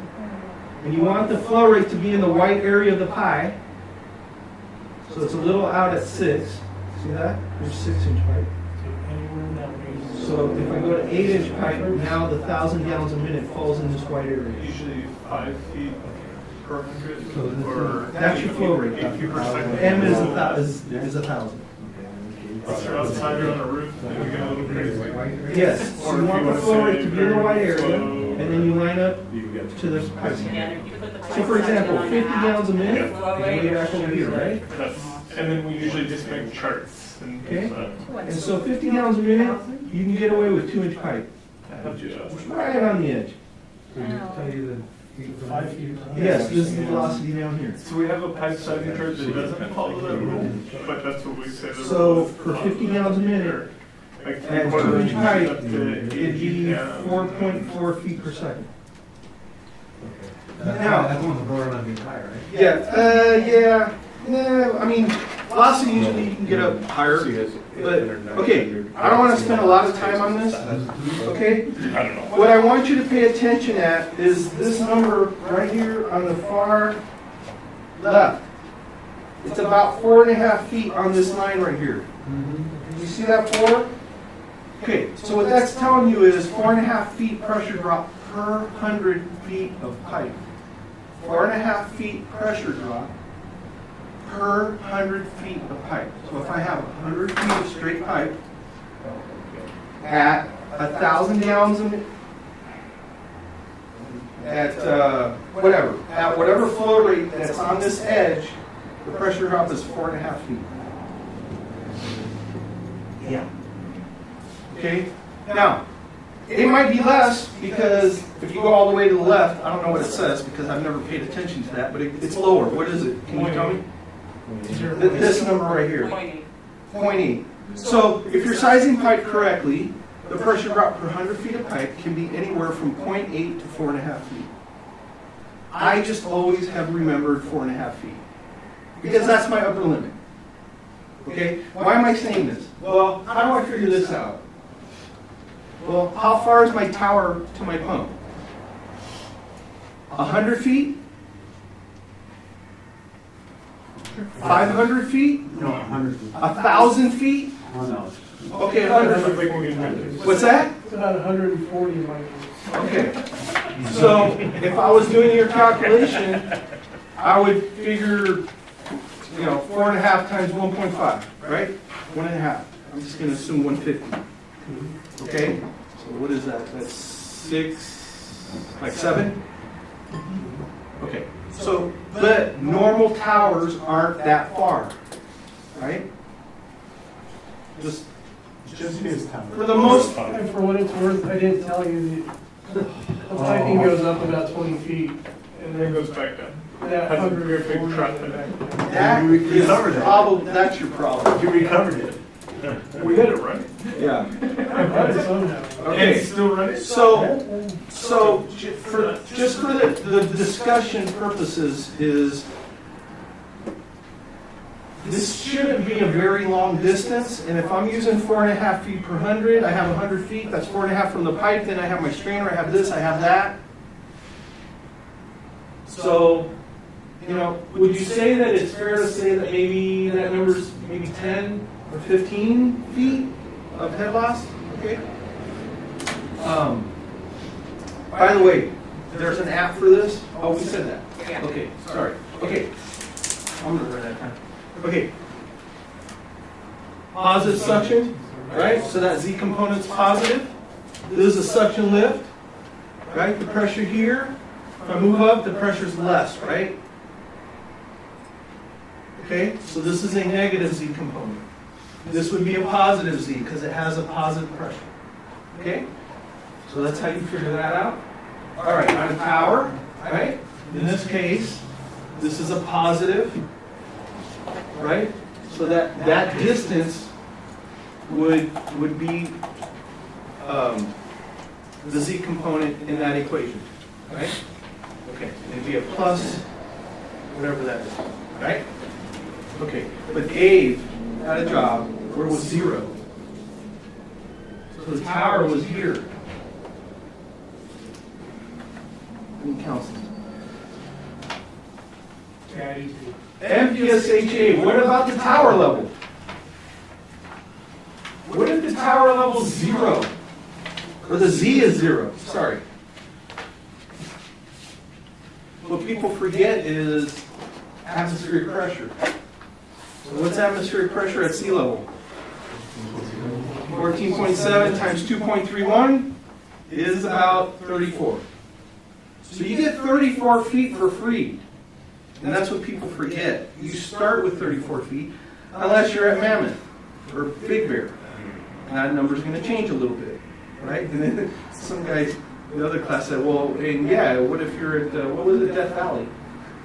I guess you gained some. Right? What, it was the gentleman here, right? Wasn't it? Is it? Oh, not Lee. Yeah, it wasn't Lee. Okay, so 34 plus 0, because we're at the same level, and then minus 3, big pressure water at 95 degrees, and then 10. So my MPSH is 21 available. So this is where that 15 number is coming from. Okay? Even if this was 15, this would be 16. Right? 5, 21 minus 5 is 16. That pump I just showed you only needed 5. But if my pump needs 15, I'm starting to ask questions. And it's just a number I said, you know what? Right? So you shouldn't have a problem because the tower is at the same level of the pump. My point is, there's something else going on. Okay? So if you walk up and it's at the same level, you shouldn't freak out immediately. Right? There's something else happening. Okay. So usually that's not an issue because of this. Unless your pump needs 20. Right? If your pump needs 20, you're just super close. That MPSH margin might be, coming into the factory. Right? That's why I'm telling you, give yourself a 5-foot cushion. Any questions on that? Okay. Celestino. Yes. Do you have a nickname? CJ. You know, that's funny. There's a guy for another contractor. He's in service. His name is Celestino. Yeah, he worked right. Okay, you know him. How do you know him? Are you kidding me? That's his brother. Oh, That's right, another brother. brother. Also, I don't know. That's his brother from If another he place. wasn't smart, he'd have my son. Are you serious? That's your son? This kid is sharp. That's his son. He's sharp. Thank you. Oh yeah, you did amazing. Well, I don't know if it was you, I did it, so he came with it. but I could see you got it together too. I mean, you were going back and forth right there, but you understand what you do for a living, and your son is very good at what he does. And so I had this situation with him. Did he tell you about the rubber job? Was that the one where we talked about the vacuum breaker thing? Yes. Okay, that's the only reason I mentioned it, because I just heard that a couple months ago. We could have used that. I earned my money. Yeah. No more anything but B&G coming in this driveway, right? He's sharp, man. Good for you. I really admire him. I do. We're going to go do a class at the, because he teaches at the union, right? She teaches,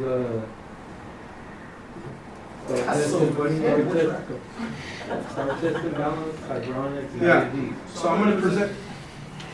I'm going to present this to the union. Yeah, dude, this thing's coming down before the end of the day. I'm going to walk out and leave. I'm just not even going to turn back. I was gonna ask, you know, those straps on there, like for kids hanging out from the Yeah, it's scratch. I'm Need some already. gripple on there. Yes. Yeah. My kid. Okay. Well, listen. All right. Sorry, guys. His son's super bright, man. His son, he's got it together. He does. Okay. So sometimes we will put a vacuum breaker. I don't have a slide for this. This is like extra nugget for you. When you come off a tower, okay, I'm going to hold off. Okay, let me get a couple more slides. So, Dave, are you a believer now? Yeah, I get that. Okay, that the tower level isn't necessarily going to be the problem. It usually isn't. I was purposely omitting that whole element. To see if I might. It's okay, man. That was your twist. It's okay. All right, I'm not going to spend a lot of time. We talked about the fill pressure. We beat that up. Okay. No Z, right? What about, so we don't really worry about MPSH in the closed system, right? Why is that? Whatever's going up is coming down. Well, but you have the fill valve. You have the expansion tank. And so that fill valve starts at 12 typically. Nothing magical about 12 other than the two-story brownstone in Boston. It works perfectly, right? But you're going to have positive pressure on the pump in a closed loop because of that fill valve, right? You could cavitate across a control valve, right? So it's a pressure-temperature relationship cavitation. Wait, I'm on MPSH. Okay, sorry you guys. You're tripping me out right now because the whole day I'm looking at your name, I'm like, damn, that's twice in like a month. I've never even seen that name before. What a coincidence this guy's name is Celestino. Like 2 weeks ago. Yeah, it wasn't that long ago. Okay, sorry. I need to go on this. Okay, it's a pressure-temperature relationship, okay? And so, let's talk about what cavitation is, okay? Cavitation is if the pressure at the inlet of the pump goes below the vapor pressure of the fluid. What does that mean? What is the vapor pressure of the fluid? The vapor pressure of the fluid is the pressure at which the water will start to change phase from a liquid to a gas, right? So if we keep things under pressure, that doesn't happen. The higher the pressure, the higher the temperature needed to make something change phase, right? So, how can we get vapor forming at 95-degree water? It's tower water. So at sea level, at 212 degrees, what happens to the water? Exactly. So what is boiling? What is that? Air's coming out of solution, right? Air's coming out of solution, right? There is air in this water, right? There's air molecules. And what keeps that air in solution, you can't see it, it's a pressure-temperature relationship, right? If I reduce the pressure, like if I was to take this up to the mountain, the bubble would probably come out. Sometimes you see bubbles in your water. It doesn't mean the water's bad, it's just the air that was in solution came out. Okay? That little bottle will expand. Okay, so it's a pressure-temperature relationship. Well, condenser water is a constant temperature, but not necessarily a constant pressure because of the pump. All right, let me explain that.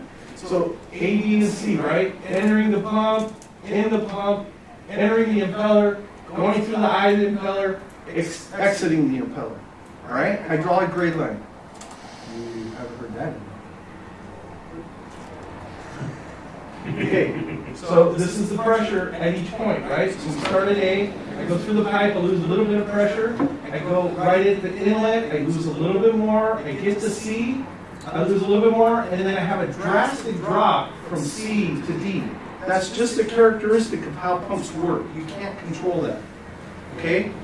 Then, as I continue through the impeller vein, I start to increase pressure, and then then I go positive.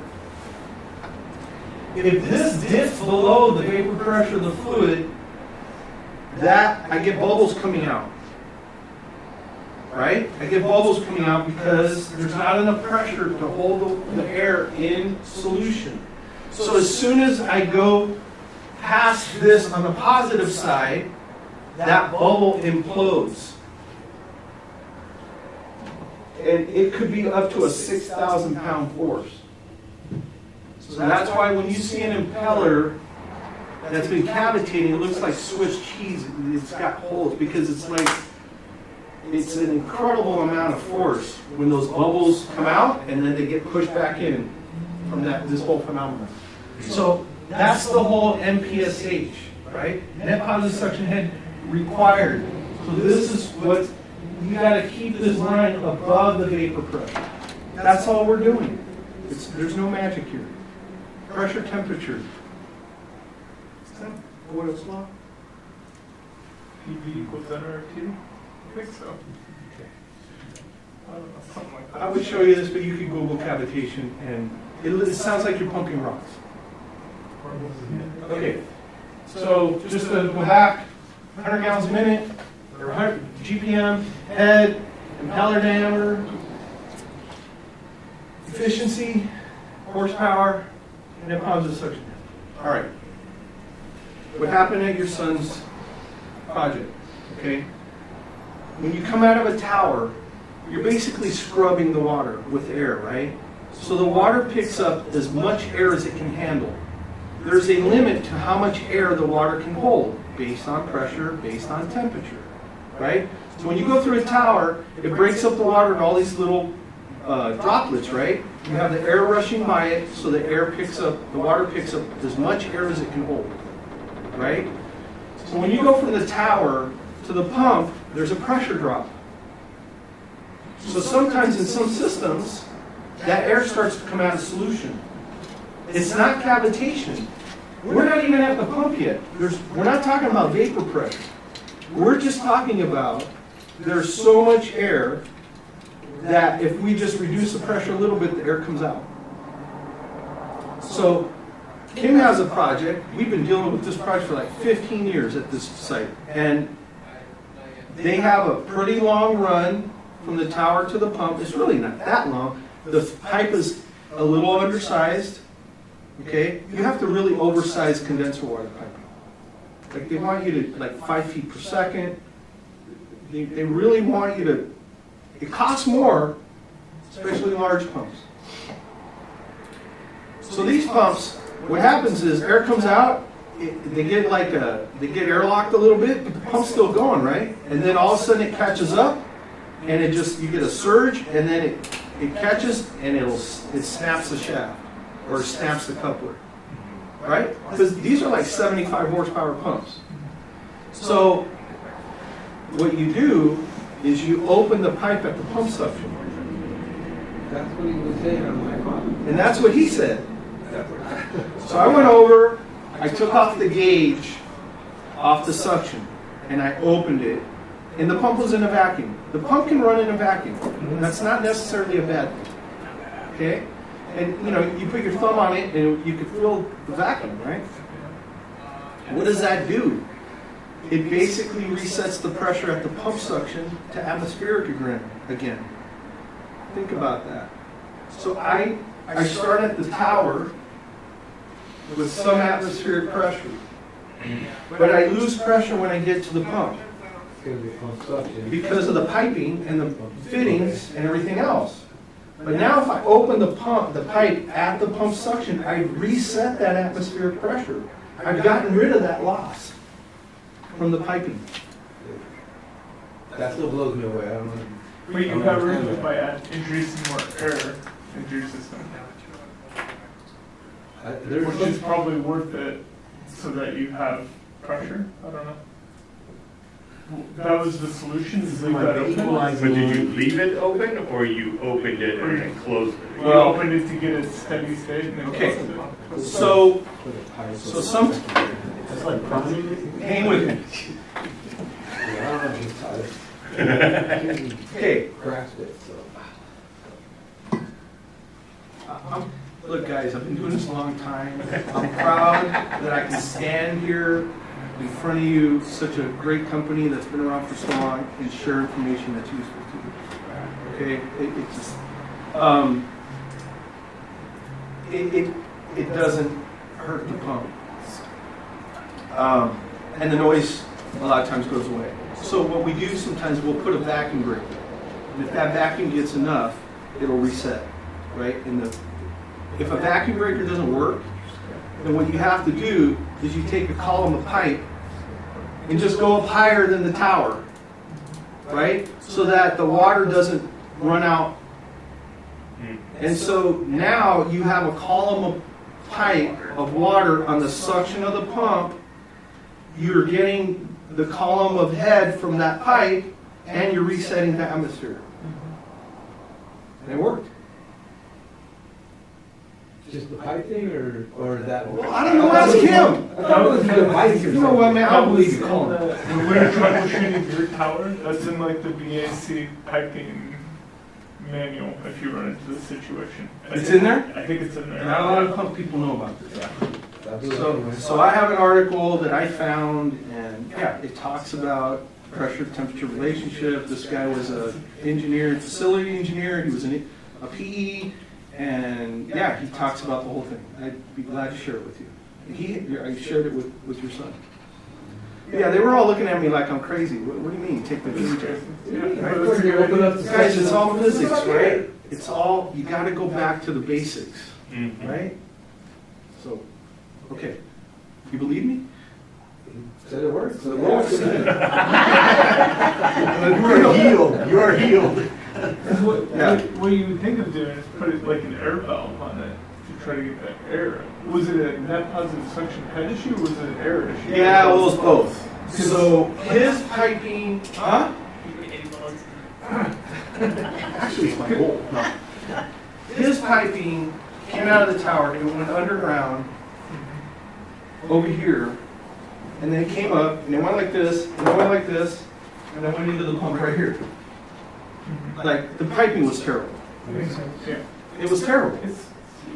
And then also they had the startup strainer still in the strainer for some reason. They have been running it like that for years, I think. That happens a lot with net Right. suction as a strainer. Right. Screw that up. Right. So by the way, we sell, Medflex has an LPD, low pressure drop. That strainer is amazing, you guys. We've had, so a basket strainer shouldn't have hardly any pressure drop. Would you agree? We've had jobs where we have pressure drop, or we take out that basket strainer, we put the LPD in there, and it just, it fixes it. So keep that in mind. They're in stock about 25 miles over here. Okay. Pomona, I was going to say Pomona. Actually, that. I'm all turned around. Okay. So he was also vortexing the tower. But his pump was like, it was right there. He was right on the edge. Like when we did the calculation, his pump had a pretty high MPSH requirement. And it was right there. And so he raised the tower level with the flow. And I think what they did, they had towers, like anchor towers. So he closed the outlet of this tower directly to the pump, and he forced the water to go in this direction because it was creating a vortex. And they're good, I think. Did you never say anything again? Yeah. Okay. Can we go? All right. Actually, You got a meeting in 7 minutes long. all right, you guys. Man, I have a lot to talk about, and I only have 40 minutes. So I'm going to skip ahead to. Whoops. Two.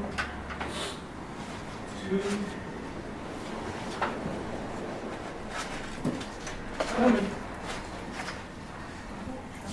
Right here. Pump identification. So it's towards the back. All right.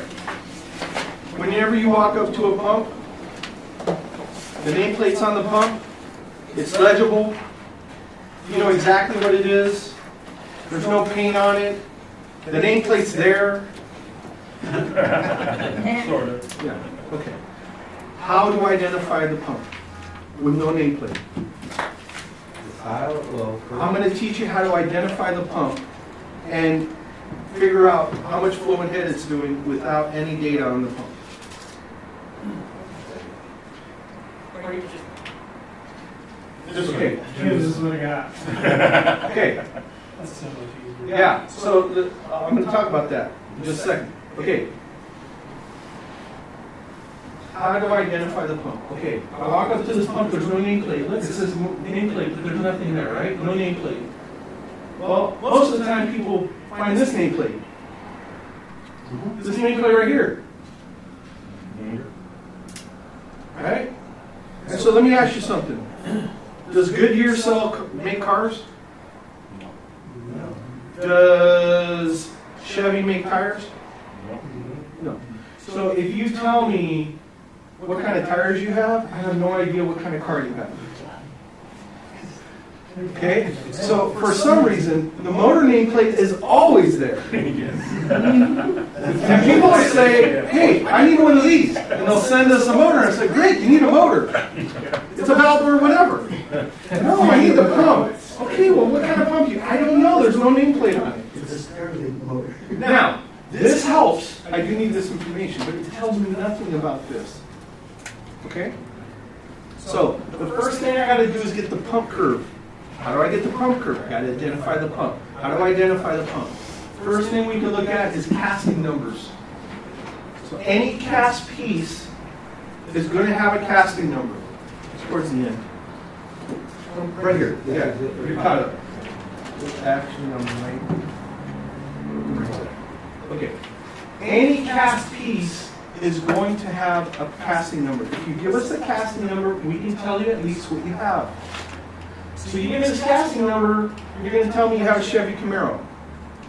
But I don't know anything else about the Camaro. What engine size it has, what options it came from. I just know it's a Camaro. But now I know it's a Camaro. Right? That's good. Okay. I told you earlier, if you count the bolt holes around the cover plate, now it tells me the impeller size. Right? No? What do you mean? It tells you your. Not the size of the impeller, the series of pump. What I meant was, so in the 1510, for example, end suction pumps, there's 4 casing sizes. Okay, that's what I mean. So it's going to tell me what casing size you have. So that's helping me. If you give me the suction and discharge sizes, right? Now I'm getting closer, right? So if you give me this casting number, you give me this volute, the only other thing I need is the speed of the motor, and I have the pump curve. So that's why the motor is important, too. Okay, because I identified the pump. I don't know what size impeller I have, but I identified the pump, and I know what speed it's operating at. And those are the 2 things that I need to get the pump curve. I have the pump curve. Is that kind of industry standard regardless of you guys, Armstrong, you know, whatever, or is that? I think so. Well, I would assume they have the ability to identify casting number. We do. Yeah, so so if I know what pump it is and the speed, yes, any pump manufacturer should be able to get the pump curve. Would it maybe be different, like another manufacturer, we're asking you, but it's a different manufacturer, and number of bolt holes on the cover plate would be the same pretty much? Yeah, I wouldn't go by that. I would just tell you the style. Yeah, so if they have, let's say 8, or we have 8, are you saying they would, if they have 8, they should, look, we know that our A-series volute has this many holes around it. Right. So all I'm trying to do is identify this volute. Yeah.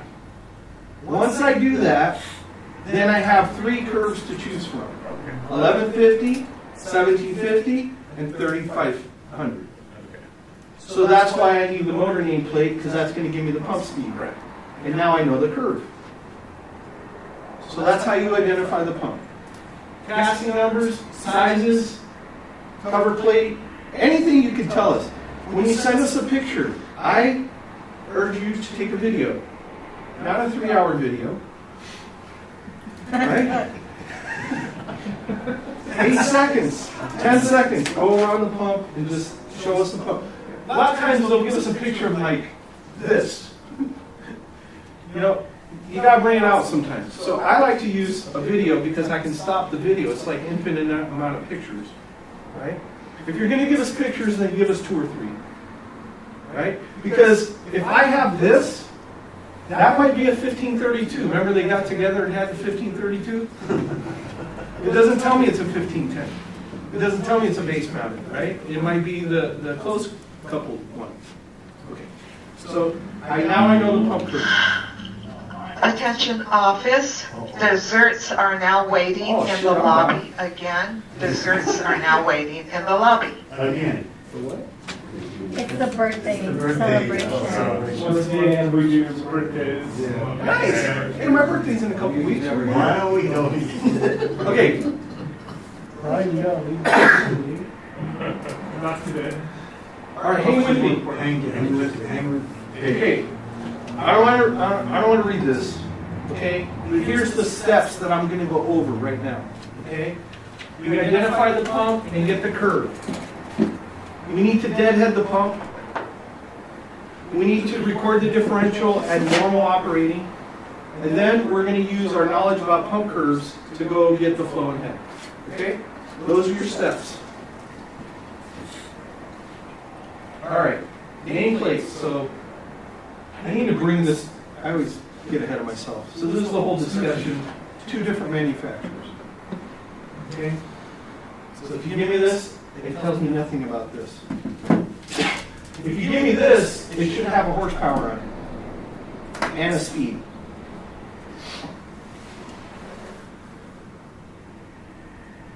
So just more pictures of nameplates, what to look for. All right. You use 1 tube of grease for everything that you grease when you're servicing? What do you use on the pump or the fan? I just use the same shit, but I don't like having 3 different tubes of grease. Get it real. I know that's the most important one to have. Okay. Or SLR2 or something like that. So here's 2 different nameplates for motors in our shop. WEG and Valor. And he's right. They want the Polyrex EM, and they actually even say mobile. And I don't know if there is even a distinction of how many hours the grease is rated for. I don't know. My point is, I just went out to the shop, I took these 2 pictures to see what they said. And it just so happens they for all intents and purposes, use the same grease. But I don't know that the pump uses the same grease. And I don't know that the fan uses the same grease. And I don't know that the other piece of equipment uses the same grease. And so my only caution is be careful, because when you use incompatible greases, that's bad, and it's not warranty. And we've had that situation occur where we send a motor into a warranty station and there's different colored greases and they immediately say this is not warranty. Back in the days, Polyrex EM used to only be red. Okay. But now they do mobile and stuff, it's like blue or Okay. reddish. So I'm not a grease expert. All I'm saying is, if you mix the grease and they find out, it's not warranty. Sorry, Steve. You gotta talk to Steve. Okay? If you don't know, if you're not sure, Grout, grease. go get the O&M. Remember, this class is more directed towards service, right? So if you're not sure, go get the O&M and read it. And look, if you use the same grease for everything and it works, good for you, man. That's great. It's better to, I would say, not grease, but under grease than Yeah, over grease. for sure, for sure. So just a word of caution on what grease you use. Okay. He can use it in his hair. What's that? Oh, yeah. He uses it on his hair. Yeah. Yes, he did. All right. We're going to identify this pump. We gave the casting number and we figured out it's a 1510 2BC and it's operating at 750 RPM. What's the impeller trim? What is the operating duty point flow and head? I have no nameplate. First thing I do is I gotta have gauges. Here goes another dad joke. Okay? What's a girl's best friend? Lipstick. Diamonds. Right? What's man's best friend? A dog. What's a pump's best friend? Gauges. You gotta have gauges on your pump if I'm gonna help you. Okay? Do I need one gauge? They say, oh, use one gauge, tied them both to the same gauge. We don't want to have a calibration inconsistent. And I've never seen that. Huh? I'm okay with that. The numbers, they don't have to be that exact. Okay? So if we lose a little bit of calibration, it's not the end of the world. Okay? So if you have this situation, it's fine. But you got to have two good gauges. Gauges can be completely wrong. So, yeah. They need to move. That's why I'm okay with the one gauge. It's off. It's off. Your differential's going to be the same. He's right. You're right. They've always taught us to use one gauge. But you know what? If I come to the site and you have two gauges, it's not like I'm walking away and saying, I want one gauge, call me when you have it. No, I'm just saying. Okay, what about hysteresis? Right? You go up and it's doing this. You could put a snubber, right? Just close on this needle valve or little, and so you just close it, and that'll settle the gauge out. You almost have to close it almost all the way. You just crack it, and you'll see that the gauge will settle down. Okay? So, I gotta have gauges. And if I'm trying to read 30 pounds, I don't want a 500-pound gauge on me. Okay? So the gauge has to be fairly in the range of the pressures that you read. Okay, here's our pump. First thing I'm going to do is walk up to the pump and I'm going to deadhead the pump. Does everybody know what deadheading the pump means? I'm closing the discharge valve. And then I'm walking away. And then I'm going to go have lunch. Right? Just so you guys all know. I'm going to close the discharge and call my wife. Ask her what's for dinner. Or where she wants to go. No. You can't, right? It's bad for the pump to just leave it deadheaded, right? So you want to close that valve, you want to take your reading, and then you want to open the valve again, right? It's not like, oh crap, the world's ending. No, it's like, close it, walk over, hopefully you did the whole thing so it's not shaking. Maybe take a picture, I don't know, and then open, right? You got, it's not like a 5-second it's going to blow up thing. Okay, but you don't want to leave it there for minutes, right? Okay, you deadhead the pump. You deadhead the pump. You deadhead the pump. So what does that give us? I deadhead the pump and I read my suction pressure. The valve on the suction is open. The valve on the discharge is closed. I have 15 on the suction. I have 52 on the discharge. 37 is the difference. Times 2.31 is 85.5 feet. So what does that mean? That's the head developed by the pump, the work developed by the pump at zero flow because that valve is closed. But the motor's still turning the impeller. The pump is still doing work, it's just that energy is going to turn into heat at some point, and that's what makes the pump fit. Right? So that gives us the head at zero flow. Well, guess what? Now that tells me what impeller diameter I have. Right? So if that reads 60, or let's say 50, then it'd be a 7-inch impeller. If that reading is right here, it'd be an 8.5-inch impeller. So now I have my impeller diameter. What's another way I can get the impeller diameter? Take it apart and measure it. Take it apart, measure it. But he's $300 an hour, so that doesn't work. I'd rather do this. Gauges are like $13 each. Right? Okay, so now I know the impeller diameter. Go ahead.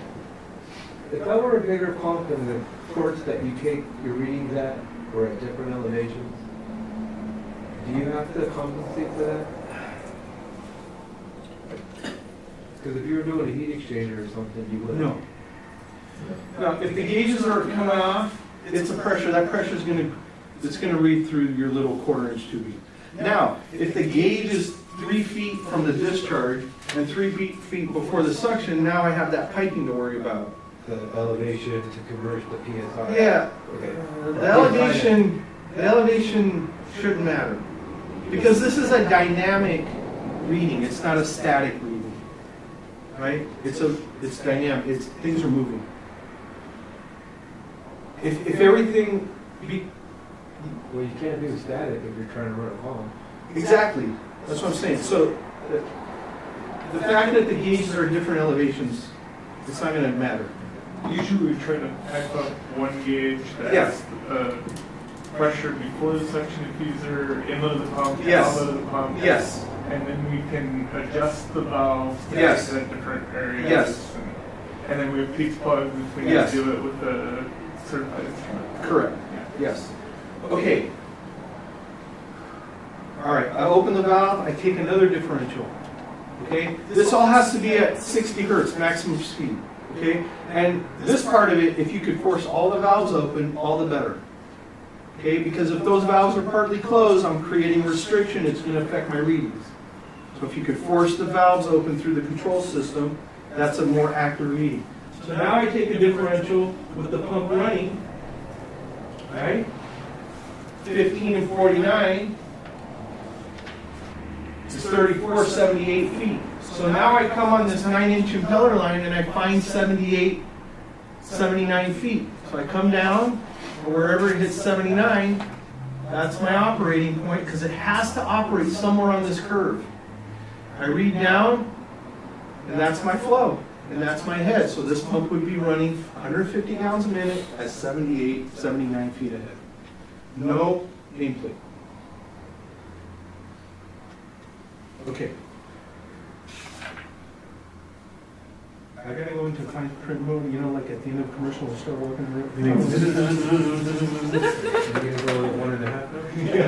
Passing through the fields and smiling. Turn me on and put me at 1.5. Upset stomach, headaches. All right.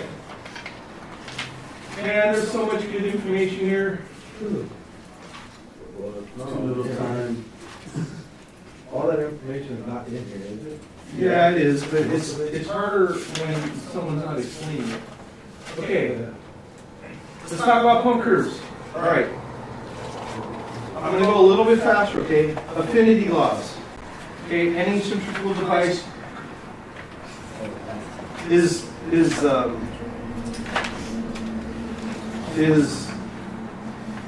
governed, I guess, by affinity laws. Okay? Same for a centrifugal fan. The flow is directly related with the motor speed. The flow or the impeller diameter. Okay? The head varies as the square of the speed or the impeller diameter. The power varies as the cube, impeller diameter or the speed. Okay? So you're going to see that cube function is really affecting the power of that pump. And when we slow a pump down or any kind of, that's why VFDs save so much energy. Because when things slow down, this cube relationship really starts to affect the power. Okay? So, if I take this second affinity law, second one, I can turn it into this. So why is this useful? Well, if I have your beginning flow and head, and then I want to know, hey, if I increase the flow, what's my new head? Right? So I have a system, there's a TI, need an extra 10 gallons a minute for those 2 coils over there. Can my pump do it? Well, what's my new head? This is how you calculate, right? So here's my pump, 450 at 70. I can use that second affinity law to draw in this system curve. It's a parabola, right? It's your squared function, right?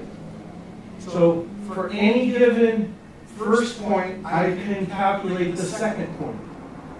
So this gives me wherever the system curve and the impeller cut cross, that's your operating point of your pump. it has to operate somewhere on the impeller cut. And then wherever, so if this system curve was flatter, right, if the head was, let's say, so at 70, if it was 60, the system curve would hit 60 feet ahead. If it was less, then it'd come over here, or more, I mean, right? So it has to run on the impeller cut. So here's my second law, or second infinity law, so I plug in the numbers, I can calculate the second head, right? So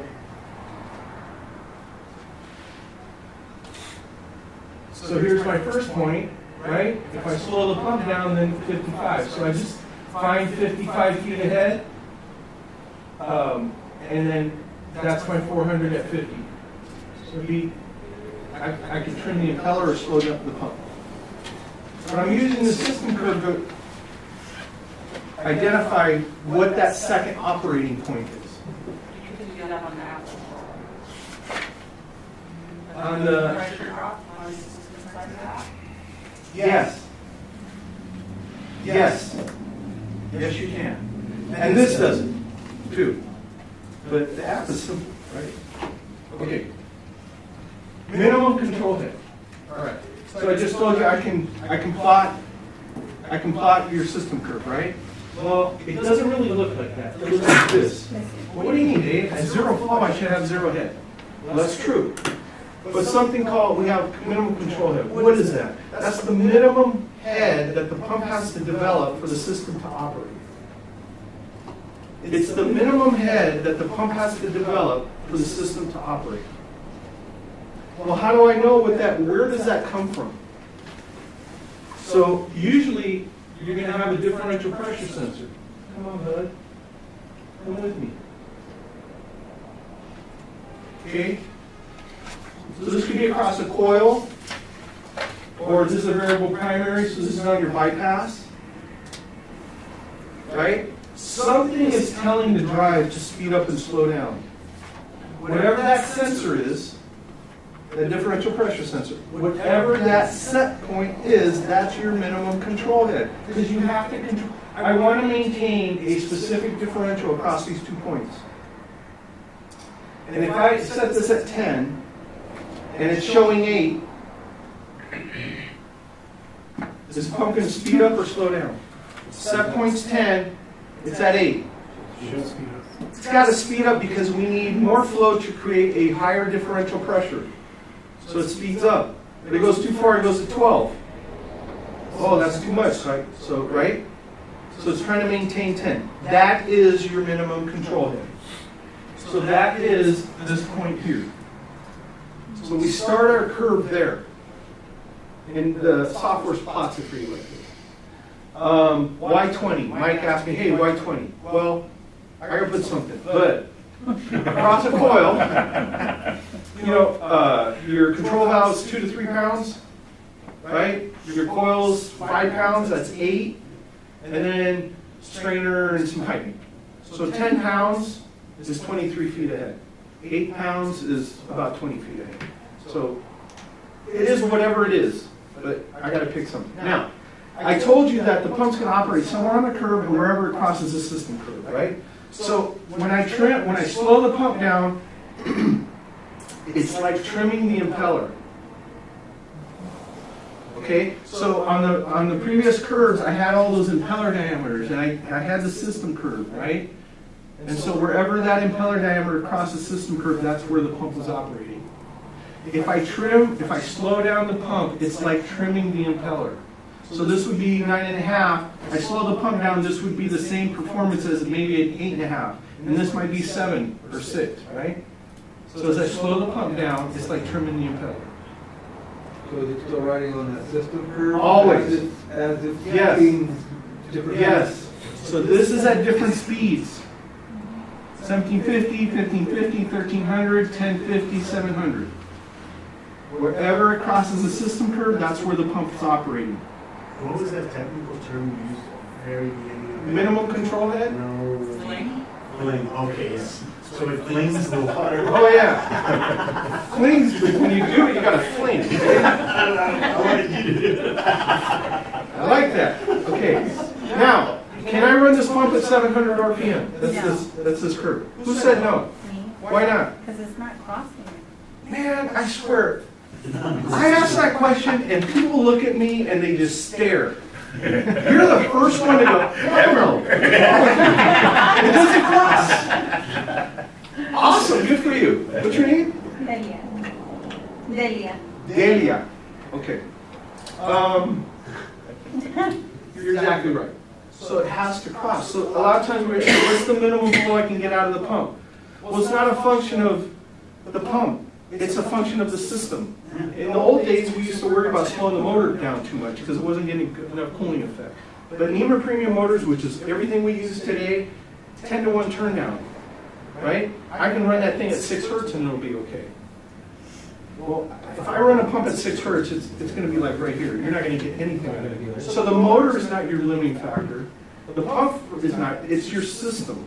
That's the limiting. It's a control head, and nobody wants to tell you what the control head is. That's exactly right. No one knows what it is. Well, okay, you know, it's like, so we have to start pulling teeth, right? So, okay. Any questions on that? You're not playing. Okay, let's keep going. I'm running out of time. To the point selection. Okay, what does that mean? These are horsepower lines, right? This is 5 horsepower, and this is 7.5 horsepower, and this is 3 horsepower. So if the pump is running right there, what horsepower, brake horsepower is the pump seeing, or the motor seeing? This is 5 horsepower. What's that 5? 5. It's right on the 5 horsepower line, right? Okay, if the pump is running right here, what would be the horsepower? This is 5, this is 7.5. Something between. If it's running back here, something in between. Now, we typically will want to pick a non-overloading motor selection. What does that mean? It means that anywhere the pump runs on the curve, it never overloads the motor. So in this case, with non-overloading, we would pick a 7.5 horsepower motor. Why is that? Well, valves are opening and closing, right? That head is dynamic. So that pump curve is doing this sometimes, it's doing this, it's doing this.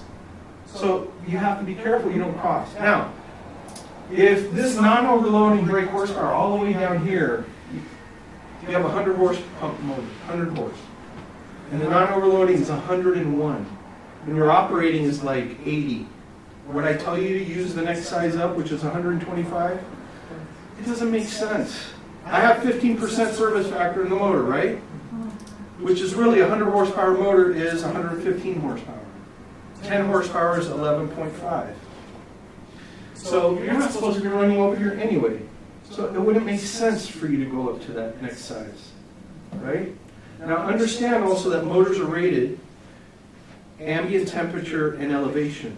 So if you're in Blythe, you probably should consider that. If you're at the top of Mount whatever, you should probably consider that, all right? Standard motors are rated for 40 degrees C, 104 Fahrenheit. You could get a 50 degrees C, 122. Okay? Usually what they do is they'll give you a bigger motor and derate it.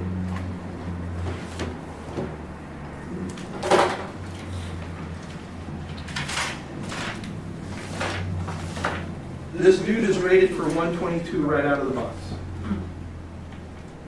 This is a great product. I gotta put the sales just a little bit. All right, let's keep going. Pump speeds. This is the same pump.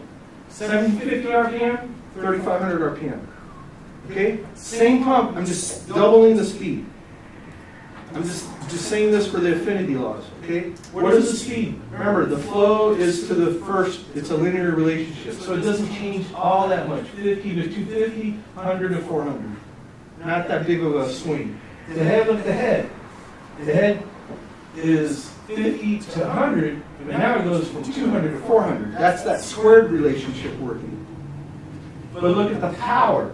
So the power is somewhere between 2 horsepower and 7.5 on this pump, just by speeding up, now it goes 20 to 60. So that's why when we slow those fans, pumps down, that third affinity law is what's working and saving all that electricity. Okay? Just be careful with close couple pump motors. They're hard to get if they're 1150 RPM. And sometimes they're not cataloged. So this is right out of E&G, 3/4 horsepower would be the max. I can't even get a 3/4 horsepower motor. It's not cataloged.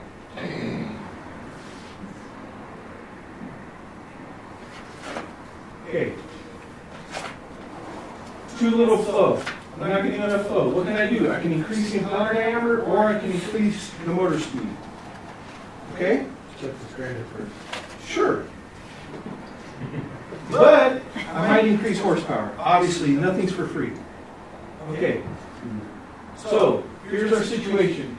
435 feet, but I'm only getting 300 feet, or 300 gallons a minute out of the pump. So, instead of this system curve, this is my new system curve. I gotta operate somewhere on that impeller cut and where it crosses the, right? So, that system curve, it changes shape. So it's a snapshot in time when you take those differentials. If valves are opening and closing, this is going to change. So I'm here now.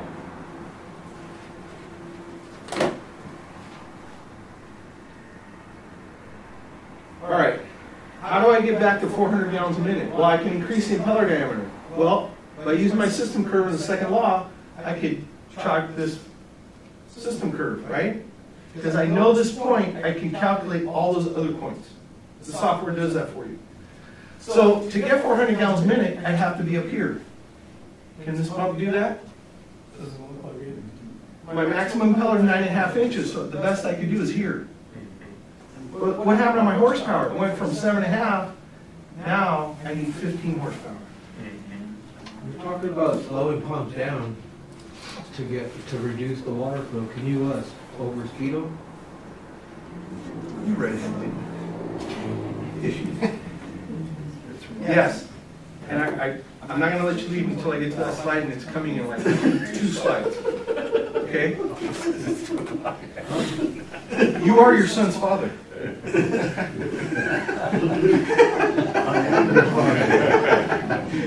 Okay.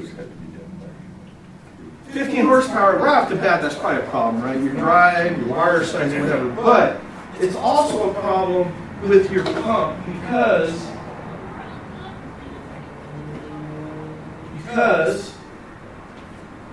the motors have NEMA frame families, okay?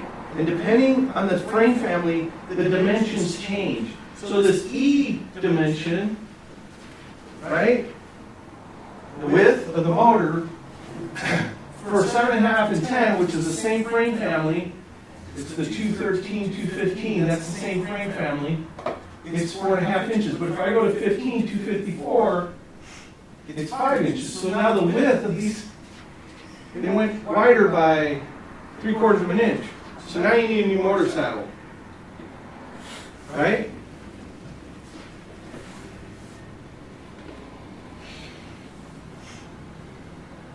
And then other things change too. Like here's your HV dimension, which is the length of the base. It goes from 34 5/8 to 39. So things just start changing big time when you get out of the different frame family. If you're going from 7.5 to 10, you should be okay, right? But if you're going from 7.5 to 15, it's going to change everything. Now, what's kind of cool is if you go up in speed, like 3,500, it usually drops the frame size one size. So sometimes you can play with that and then use your drive to slow things down to get where you need to be. Work with Kim if you're in that situation. Okay, so you get it, right? Okay. Optimize impeller. Optimize impeller. What does that mean? So what we're doing now, right out of the factory, is for the flowing head that you want 350 at 58, it's going to be an 8-inch impeller. Here's 7.5 horsepower. what we do now is we give you the largest impeller that will not overload the 10 horsepower. I said that incorrectly. I would assume that on this, because you're overloading 7.5, you're going to have a 10 horse motor. Right? We talk about non-overloaded motor selections. Right? So I'm going to give you the biggest impeller that will not overload a 10 horse motor. So in this case, it would be 8.5 inches. And then you just use the drive, slow it down, come back on the system curve to where you're at. So this pump would run at 1668 instead of 1750. As soon as I trim that impeller, I can't put the material back on. And it doesn't cost anything to leave, like, we don't charge different amounts for the diameter that we choose. So what we've been doing in the last 2 years probably is we've been giving you the big, understanding that everything's pretty much on a drive these days. We've just been giving you the largest impeller. And what does that do? Well, it gives the owner that much more flow rate, maybe 25 GPM, that they can get out of that pump for free. But then we have Smarty Pants over here. And he's going to ask about overspeed. Well, we do this with fans all the time, don't we? We just change the shim sizes, the pulley sizes, right? Not shims, the pulleys. The sheaves, thank you. Sheaves, yes. Overspeed on the drive. Right? Or for some reason there's this resistance to overspeed pumps.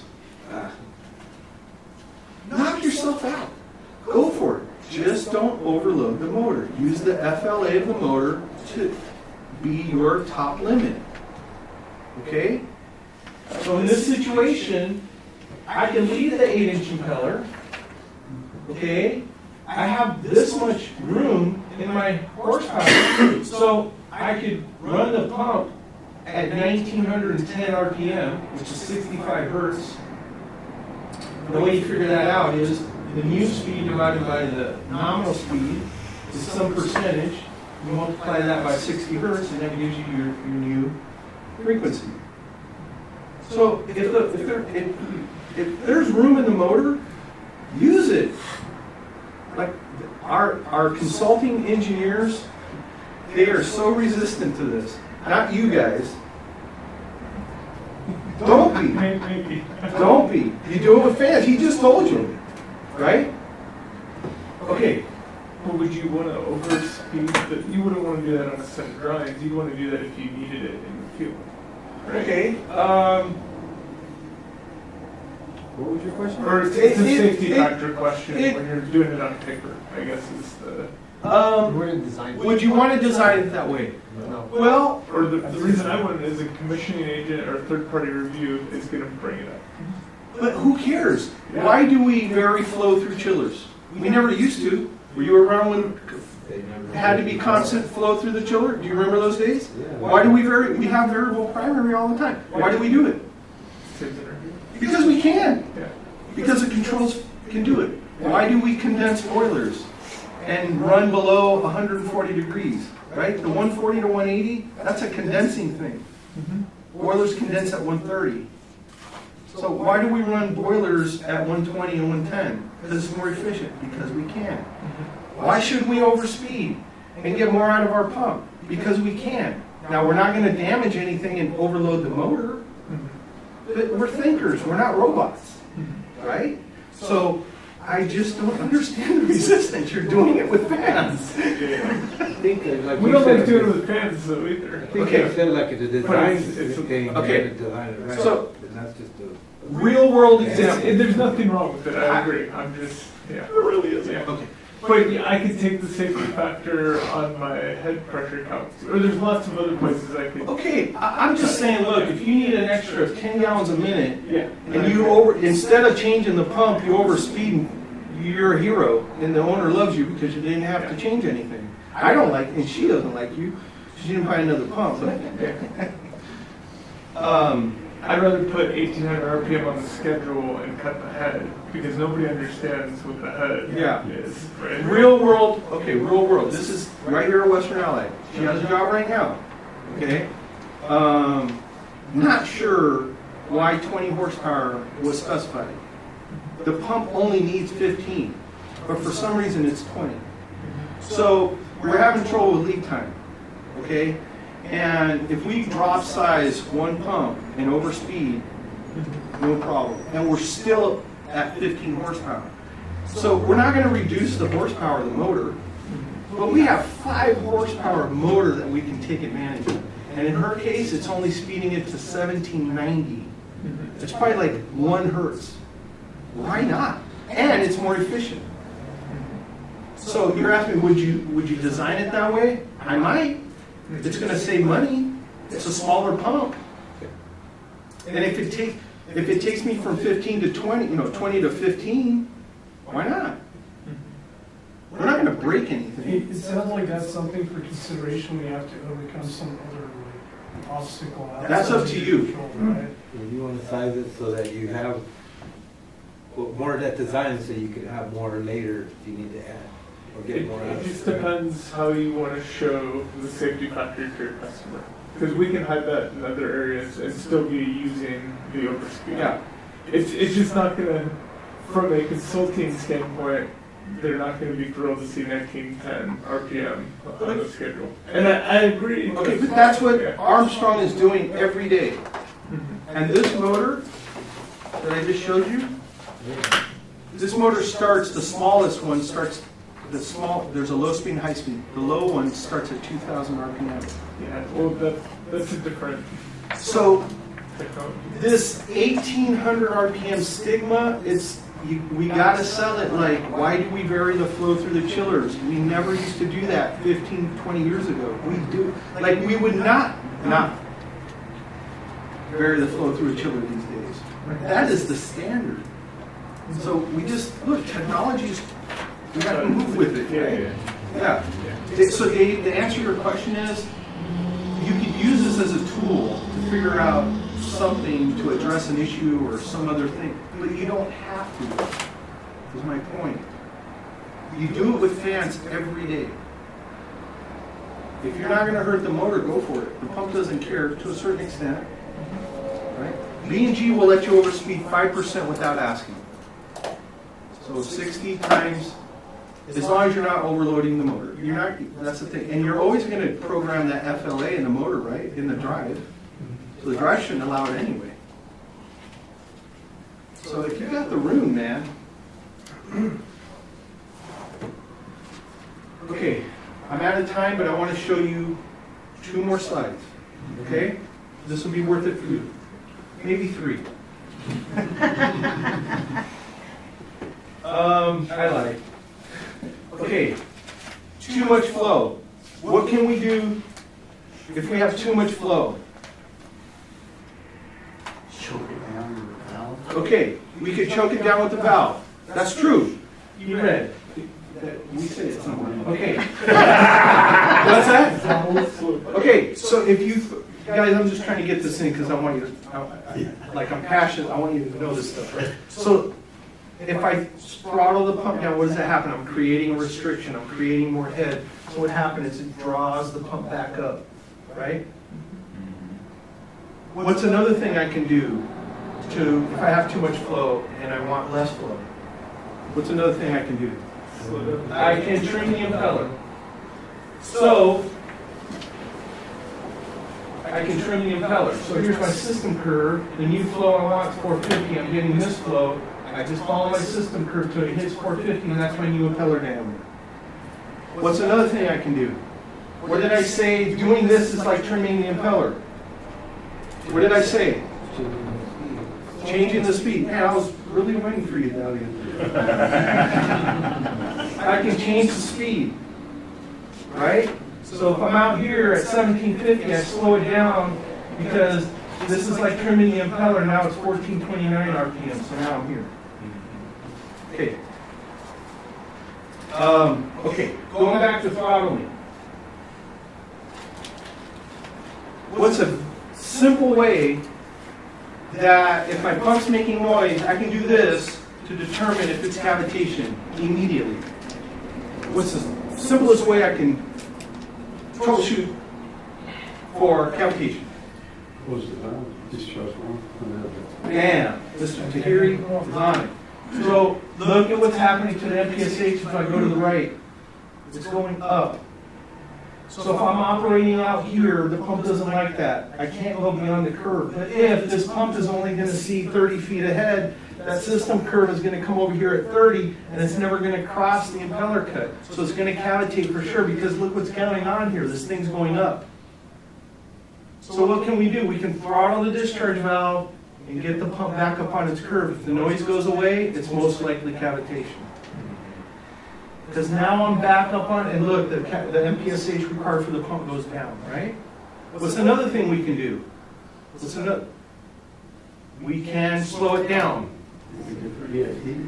We can slow the pump down. But if it's really bad out here and it never crosses, then that won't work. But a lot of times, so you could do both.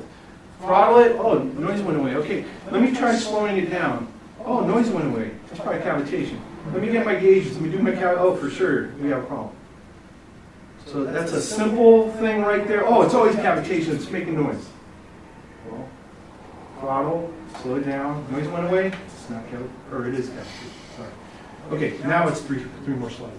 Don't you think that was worth it? I'm not going to cheat you guys. I promise. And Kim's buying after, so you know. Kim's like, shit, I gotta go pick up my son. Okay, this is the last thing, really quick. Pumps in parallel. Okay? We're always gonna have the pumps at the same head. If they're at different heads, they're gonna fight each other. Because they have different characteristics. Right? If this pump is at this flow rate at this head, and this has a different characteristic, and it's at this flow rate, it's not gonna work. So it has to be the same. The flow gets divided in half. 1,000 gallons a minute, 500, 500, they meet again, law of the T, 1,000 gallons a minute. Okay. You're gonna be at the same speed. Same speed, that's exactly right. So, more proof that changing the speed is like trimming the impeller. If I have different impellers, or different curve characteristics, it's the same as operating at different speeds. That happened to us once. Okay, but not no more. No, we figured it out. Okay, 450, 225, 225 at 7. Okay?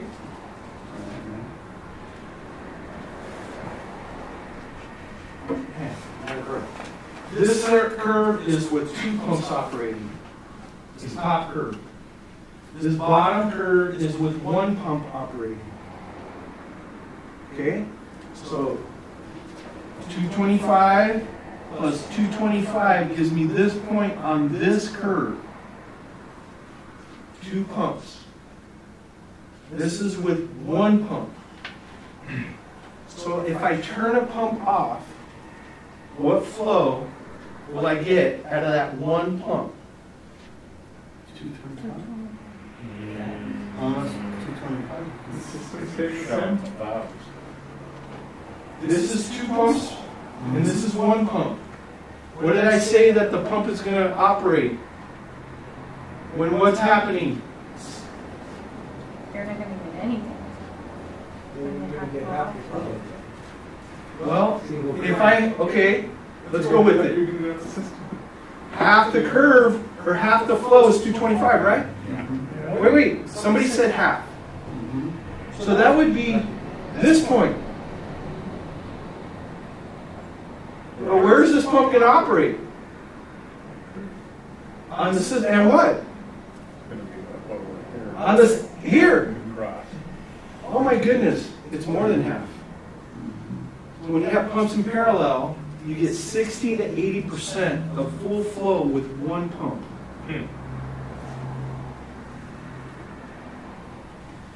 Okay? 60 to 80%, because now you're on this curve. What's going on here? Well, I turn a pump off, that means I have less flow. The pipe is the same, so the restrictions and the drag is less. So the pump is no longer going to operate here. It's got less drag, and so it's going to come down here until it finds its happy point with the system curve. So it's not full flow, but it's somewhere, and it's usually 60 to 80.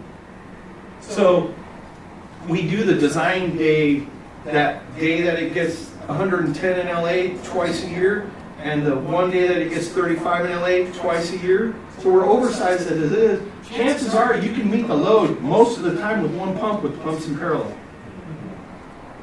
Okay, I told you it was worth saying. Okay, almost done. Is this bad? Yes, Why is it bad? because you don't need it. It doesn't cross. So what's going to happen? Unstable. And it's going to cavitate. Does, remember? Does this? So we got to be on the curve, or it's bad. So in this system, we're good when 2 pumps are on, but if I turn 1 pump off, I'm going to be here, and that's bad. So that means I got to go from a 3-inch pump to a 4-inch pump. So I had to have this conversation with Jeff one time. And I said, Jeff, competition's 3-inch pump, that's why they're less money. I can do the same thing, but it's not going to work because of this situation. Okay? It's got to be apples to apples when you're beating her up on price, right? Well, that's why you want to see the pumps in parallel curves. That's right. Instead of just buying 3 pumps at That's right. 200 GPM, 50. Amen, brother. Whatever, yeah. Last side. Last line. Okay. Mail Now, call. All the males have to leave. It's a thing. last slide. I thought I got in trouble. Okay. 2 pumps running. 1 pump running. Is this a problem? Yes. Yes. 2 pumps running. 1 pump running. Is this a problem? Maybe. Looks like you might just get. Maybe you're worried. 2 pumps running. 1 pump running. Is this a problem? No. No. So this is USC Village, right here. Oh, that's a Limbach What's that? job. That's a Limbach job. Sorry. But this is USC Village. I worked on Arrow, right? And we used to, oh, it doesn't cross, it's a catastrophe, right? But what happens is you got to get a bigger pump and then you need more pumps. And so what happens is this relationship with the pumps and when you have 1 pump, it's like you're getting there's no difference in flow between 1 pump and 2 pump. Like it's very little. It's almost wasteful. Yeah. They're 40. So a final engineer said, hey, what? So these pumps I think were like 500 gallon a minute pumps. And I'm like, are you going to stage a chiller? You know, what's the maximum flow through a chiller? 500. Are you going to stage another chiller as soon as you get past 500? He says, yes. I said, okay, great. We don't have a problem. Because as long as I stage, this will be okay till 550, 560. So as long as I stage, we call this end of curve. As long as I stage another pump on before that, I'm good. So another little trick to save money.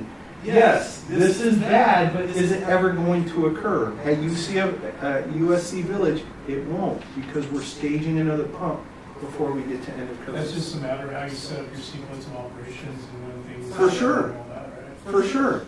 So we can program this end of curve point, and then just, the controls don't ever let you go to that.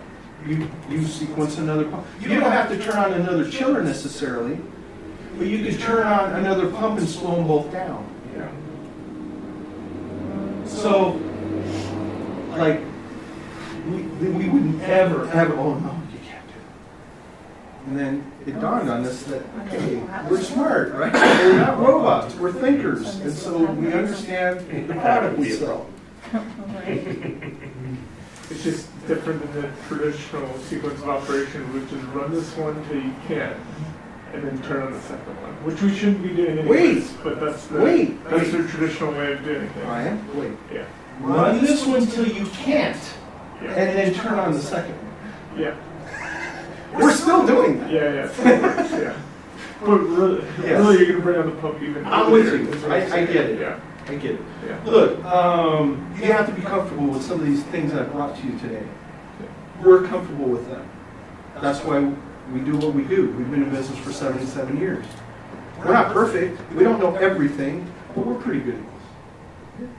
So, hopefully, you work with us.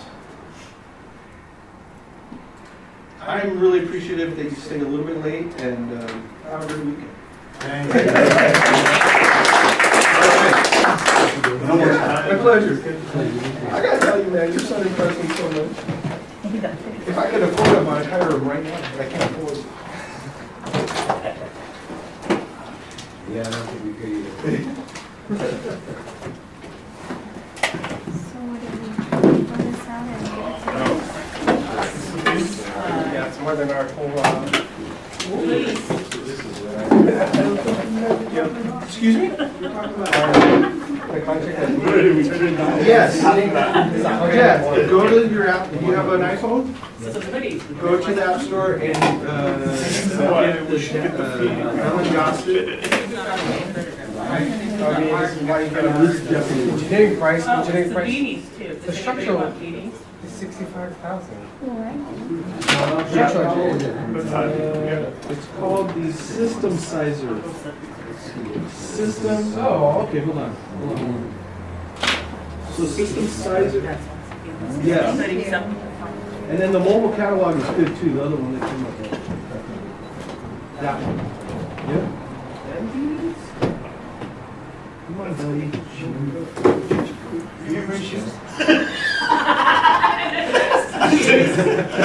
I never remember mine either. Metroflex has socks. I got socks like 5 or 6 years ago. Did you only get one? They're pretty nice. Did you just Oh, get they did one? No, I got a pair. I got both. He only got one sock. He They're warm. He only got one sock? Give us one sock. and say, Oh, that's now you gotta right. do something else, you can just share. Did you say there was a second one?